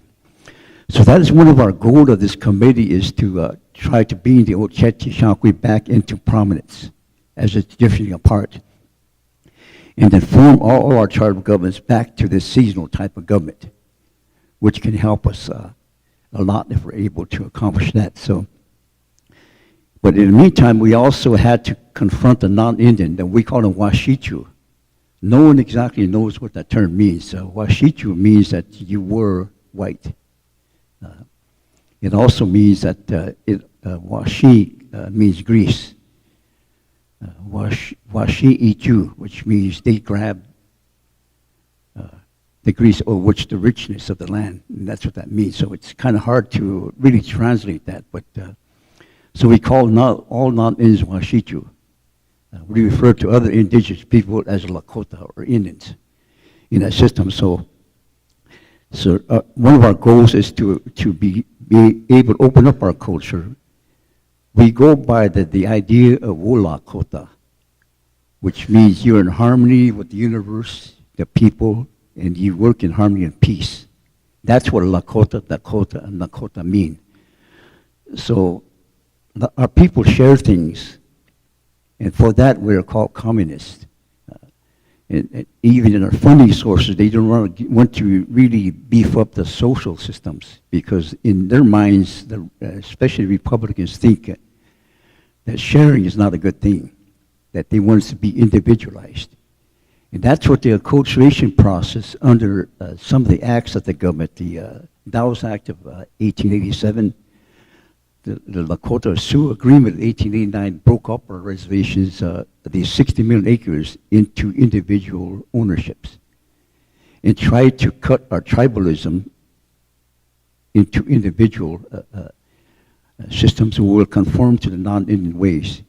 They required 25 years at one time to convert our people, to get rid of our culture and be Washichus overnight. That battle is still going on today. So our job here at the university, when I first started working, I wanted to form a degree system where we'd be able to address a lot of that. I worked at the university for 50 years, and my uncle is the one that helped start the university, which is Stanley Redbird. Stanley Redbird is a great-grandson of this chief, Shooting Cat. Shooting Cat signed the treaties 1805, 1825, and he was educationally minded. He wanted schools to be brought to university. Eventually, he teamed up with Spottertail, who Spottertail began to reach out and bring the black robes to speak, or to be able to educate our people, because he kind of failed when he had tried to send his people to Carlisle. Carlisle was a government school system that tried to bring in from the reservation individual members to be all brought together in that school system, and then break their culture, take the Indian out of the man, in all that. And it's kind of reminiscent of what's happened in Ukraine, that the Soviets or the Russians are trying to take Nazism out of them. and be Russians like the language required. So things like that are happening. So that is one of our purposes, is to try to overcome a lot of that. And we've, after 300 to 400, we're still here. We're still surviving, and we're still Lakota. And we'll continue that until we're able to overcome a lot of these things. And there's a hard life ahead of us, trying to reach the goal of trying to stabilize our language, stabilize our culture, and be able to live in the best world possible, either non-Indian or the Lakota system. So that's what when I began to teach here 50 years ago, that is one of the goals I had. There was no Lakota Studies or Indian Studies at that time, not even in the universities and higher learning centers. There was none there. So what I did was to get a degree at Regis College, a liberal arts degree, where I could study everything. And then from that 2 years, I would come out and start forming something here. But in that 2 years I was going to Regis, I got drafted out of school and entered the year of the Vietnam era war. They also drafted my brother, my two others, so 4 of us went in. Eventually I came out with a better idea of the worldview. But my other brothers didn't do so well. My second oldest brother died of Agent Orange about 15 years ago, and the other two went in and out of the service. So I believe that our families contribute a lot in the world conflicts, going out there, forgetting about the greed of the non-Indian, and going out, forgetting that, going out and defending the country as best we can. So that is where a lot of us come from, trying to fulfill dreams, lofty ones that we held, and then coming out with what we are now. So in a way, I am blessed by going out, living in hardship. And that is what the idea of Lakota means, you live in hardship too. That's why the Sundance was started. When you look up into the sky, you see the hand constellation, which is made up of Orion's belt. And there's a hand that you could see the image of. That hand was taken out or removed from a chief who refused to do ceremonies. And that was his punishment, lose his arm. That arm was put in heaven. It disappeared during the summer. So the chiefs decided to send someone out to find his arm and bring it back. So eventually that did happen. Some of the spiritual powers helped. But on one condition, they must do Sundance. They must have hardships within their life in order to survive as a people. So that's how the Sundance began, which is 3,600 years ago, about that time. So in life, we have to do hardships, which strengthen us a lot more. And that will help us throughout the times that will come. Even the ceremonies that we have about 7 ceremonies that we all, our leaders had to go through some of them in order to prove that they can develop resources. I did much of the name-giving ceremony, did the mourning rites, did the vision quests, but I never did the Sundance because I felt there was no need at that time because I was doing pretty well. But Sundances are for renewal of a nation. And we just got through with a lot of our ceremonies, the Sundance, which begins in summer solstice and then ends towards August. So that is the most important ritual that we have, dancing in the sun, gazing at the heavens, and getting power as a life renewal ceremony that we have. So that is basically what our culture is all about and what our education is. And I just recently met with, I belong to the this climate change committee. I attended a water summit in Rapid about 3 weeks ago. And there we saw some Maui visitors that came there. And they talked about the trials and all that they had in their world. And they're doing the same thing we are. We are trying to fight off acculturation and try to center our culture as we want it to be. So I met with them, and I was amazed that they had the same ideas of what's going on, world events that, and a lot of troublesome things that they're going through because the world order is not really in a stable condition. So that some of it was pretty good. I listened to them and talked to them about what they're going through. It's similar to what we're developing, so I was grateful for that. So at least we have this water system that we're trying to organize so that the water resources, which are now draining, is going. Our wells on beneath the earth are running out. At Rosewood, we have south of here a whole section of lands that our tribe can't use, at least up to non-Indians that are building pivot irrigation system. And that damages the water because it makes it kind of soiled.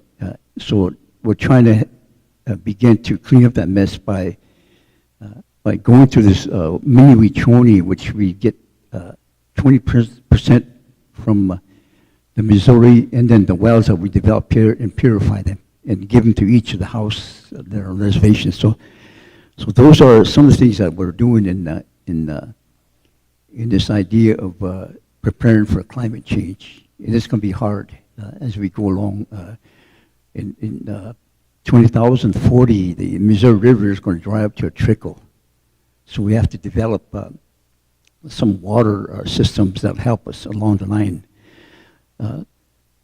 So with that, I think I better stop here and we can go on with the other topics that are going. But I really appreciate you listening to me and also welcome all of you that came here and sharing your culture and stories with us. So with that, pila maya.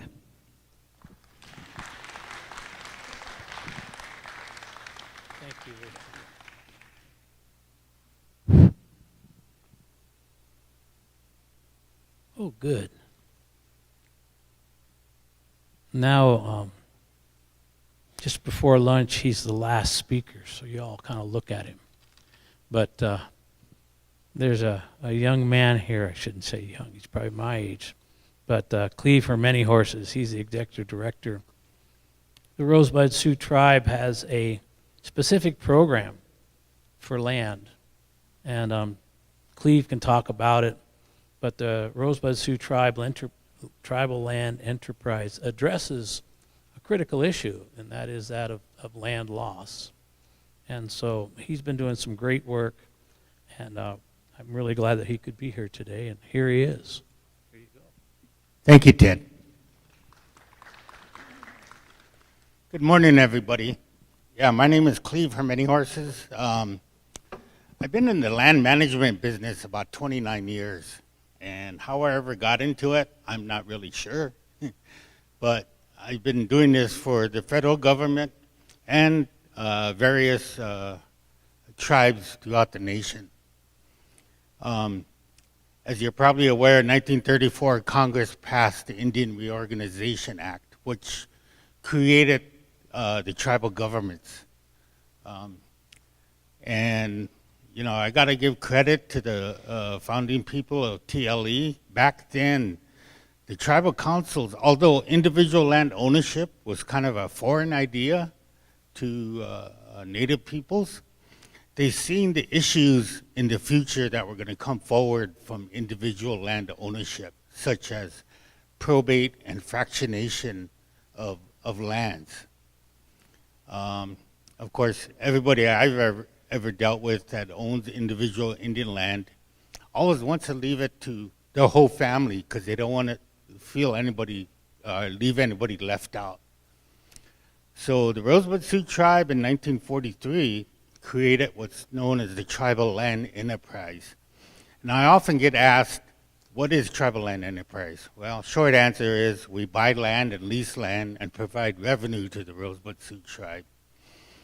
Of course, there's a lot of in between that isn't said there, but like with any organization, we're a charter under the Rosebud Sioux Tribe, and we're managed by a board of directors, which are elected from the tribal membership that belong to tribal land enterprise.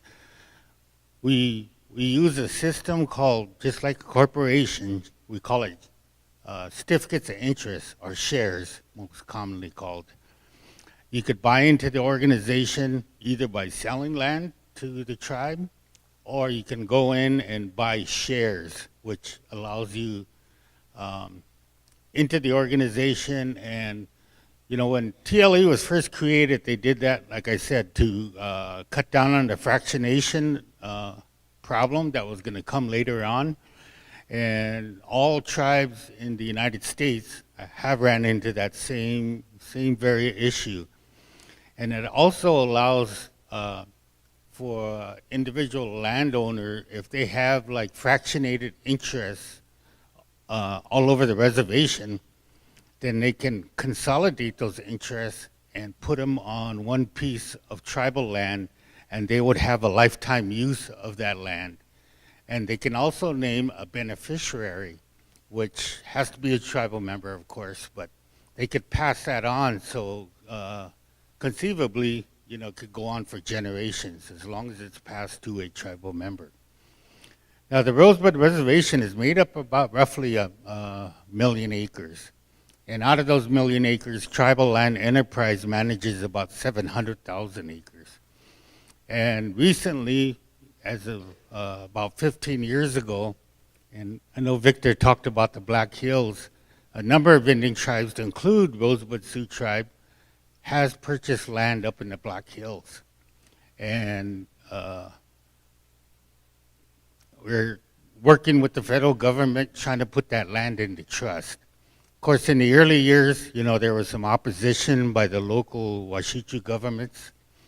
I didn't want that to happen, but here recently, on one tract of land, we went and met with the local government, and the tribe has owned this land for about 15 years now, and they were happy to have the tribe put it in the trust because we built a relationship with the local governments that, you know, we helped out, we took care of our own land, and so they seen the cooperation that was happening, and they want the tribe to have that land in trust in the Black Hills. So that's just one example of what tribal land enterprise does. Of course, the Rosebud Reservation is made up of 5 counties, and there's individual tracts of land in all those counties, and we lease those out to, we give preference to the tribal members for leasing land, and we use a system where it allows tribal members to, if they want to be a rancher, if they want to be a farmer, or what have you, they want to own horses or livestock, then they have that opportunity to do that. So, you know, in the early years of tribal land enterprise,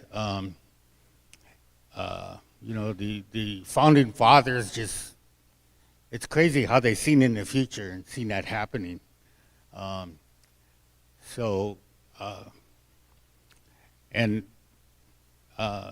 board of directors creates policies that we utilize to manage the business. Right now, we bring in about $8 million a year for the Rosebud Sioux Tribe. We provide a portion of that to the tribal council for their governmental use. The balance of it, we invest some of it, and we use some of it to run the program. Currently, we have like 16 employees, and we need about 35 employees to run the place like any place else. You know, it's just more and more happening every day. The federal government had a land purchase program, the Indian Land Consolidation Act, and the COBEL land buyback program.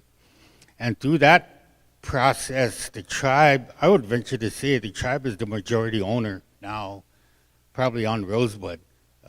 So it went from, you know, individual land ownership as probate happened, the share land got fractionated. Those tribal members have sold to the Rosebud Sioux Tribe. So the tribe is slowly gaining majority in the interest here, land interest on the reservation. So that's a quick down and dirty tribal land enterprise. It's taken me like 20 years to really learn the ins and outs of this whole thing. So, but this tribal land enterprise is the only, well, the Rosebud Sioux tribe is the only tribe that has this type of organization within the tribal programs. Other tribes talk about it. They want to do something like this, but they've never taken the steps to do it. And of course, it takes a lot of cooperation from the tribal government, the landowners, shareholders, and the individual tribal members themselves. So, are there any questions? I guess I know it's almost noon, so I don't know where Ted's at. Who's next in line, Royal? Oh, yes.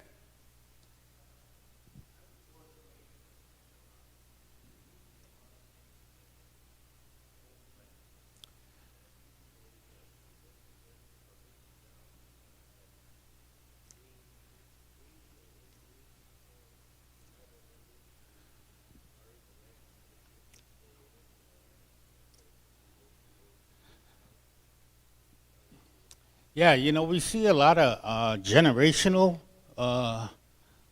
examples, just like you talked. You know, their families are into the ranching and farming business, and it just gets passed on from generation to generation. But what we're kind of seeing now is those families are still strong doing that. The problem now is a lot of the younger generation is getting out of the agricultural business, whether it be livestock or farming, because it's a hard way of life, as you know. And Standing Rock, especially, I used to be a BIE superintendent at Pine Ridge here in Lower Brew. Through these buyback programs, tribes through this program are gaining more majority interest. So a lot of landowners are selling their interests. And the federal government pays them, but the ownership stays with the tribe. So, of course, there's a lot of issues. You know, one of our main issues is protecting the land from overgrazing, overutilization. You know, Victor talked about water usage. Of course, last few years has been, we've had a terrible drought. This year it's gotten a lot better.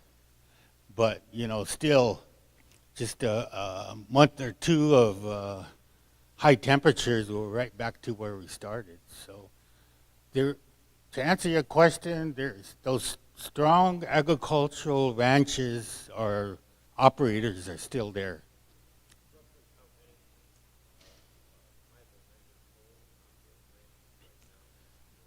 You know, that's hard to say. We have 1,200 leases we manage, and that's at 700,000 acres. The Bureau of Indian Affairs manages range units, which are large grazing units, and they manage that with the Rosebud Sioux Tribal Council.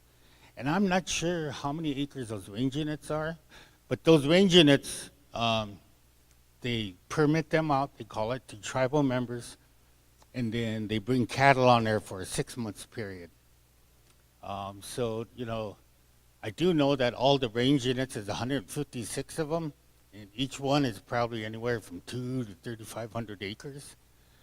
And all 156 permits went out to tribal members. And we do, you know, through our leasing process, we do give preference to tribal members on leasing land. So they have a preference, and of course, you know, with anything leasing, money, it creates problems. So we, you know, that's kind of the stuff we work through every day.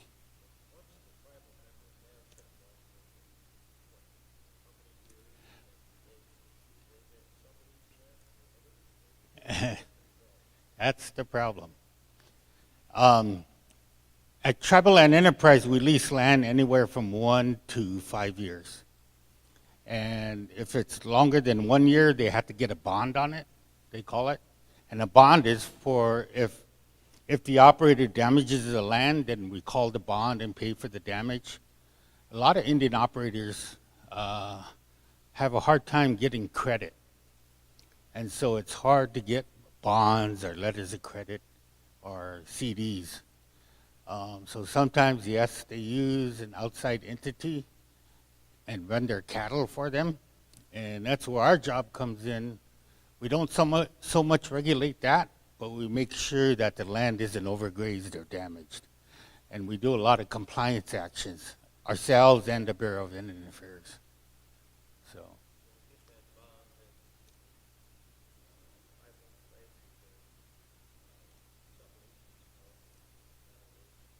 Yeah. And one other thing about tribal land enterprise, I talked about certificates of interest. An individual can buy a number of certificates of interest and put those interests, what we call them, on deposit. They could use that as the bond. And yesterday we had a board meeting and we just approved 2 Indian operators to use their interests as a bond. So that, those certificates of interest just sit there. And when the lease is done, then we release the hold on them. So, anyway, yeah,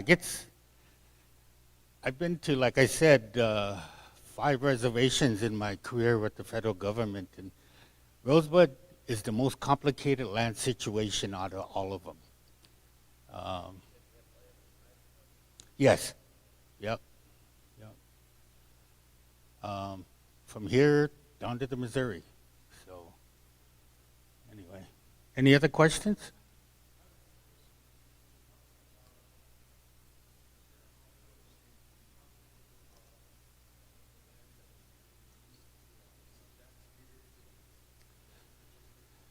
Yeah, we also lease land for home sites, we call it.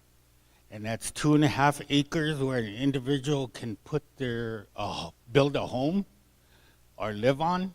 And of course there's policies on where you can put it. And it's got to be accessible to utilities, water, because the tribal government pays for that stuff to get put in. So individuals can get a 2.5 acre tract, or tribal members can get a 2.5 acre tract someplace where they want to put their home. We also do business site leases, which an individual, and we always see like somebody comes in, they have a home site for 2.5 and they want 7.5 acres right next to it to create a business site lease. Like if they're doing wood cutting, they're called wood vendors, and they sell that during the winter when weather gets cold. They're allowed to do up to 10 acres home site and business site lease. And what he was just talking about, I guess with the resurgence of the Sundance within the last, I want to say 20, 30 years, the Rosebud Sioux tribe has been allowing individuals that need a cultural site, and that's what we call a Sundance area or Vision Quest sites or what have you. I mean, we don't regulate what kind of the ceremonial purposes is. An individual can come in and get a cultural site, and we have a number of them right now where they hold annual Sundances every year, is what Victor talked about, the Sundance. So, and the tribe does that, I think in most cases at no cost, and they have the access to that land. It's got to be fenced out, you know, in case livestock get in there, but they've allowed that to happen, like I said, the last 20 years or so. Yeah, that's a good question. For the cultural leases, the ones I've seen lately are like 25 years. The home site leases are 25 years with the automatic renewal of another 25. And what that does for home sites, it allows an individual to go get a mortgage so they have time to pay off the mortgage. And that's pretty recent development within the last 10 years with some of the government programs, HUD 184 and stuff like that.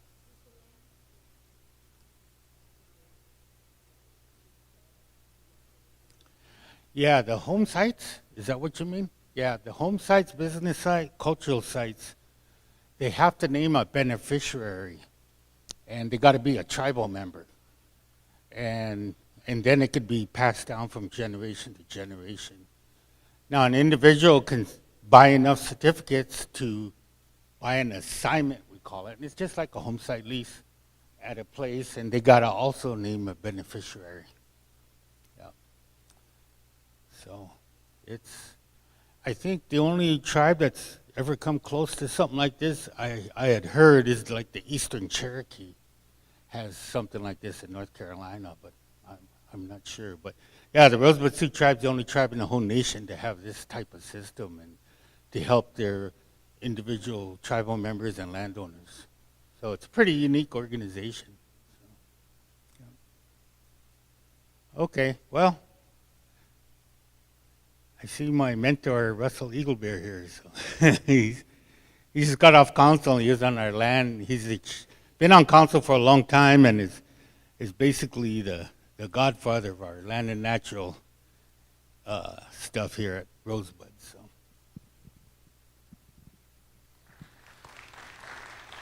Thanks for okay, so the food got here. All right. So we're going to take a short break for lunch, and then Russell's going to give us a good talk. Then later on in the afternoon, we're going to break into some small groups. I'm not quite sure how we're going to do that, but we'll figure it out. And then talk about different topics that might be of interest, and we've got topic experts here. So I'm going to ask, should I ask Russell? Oh, better go ask him first.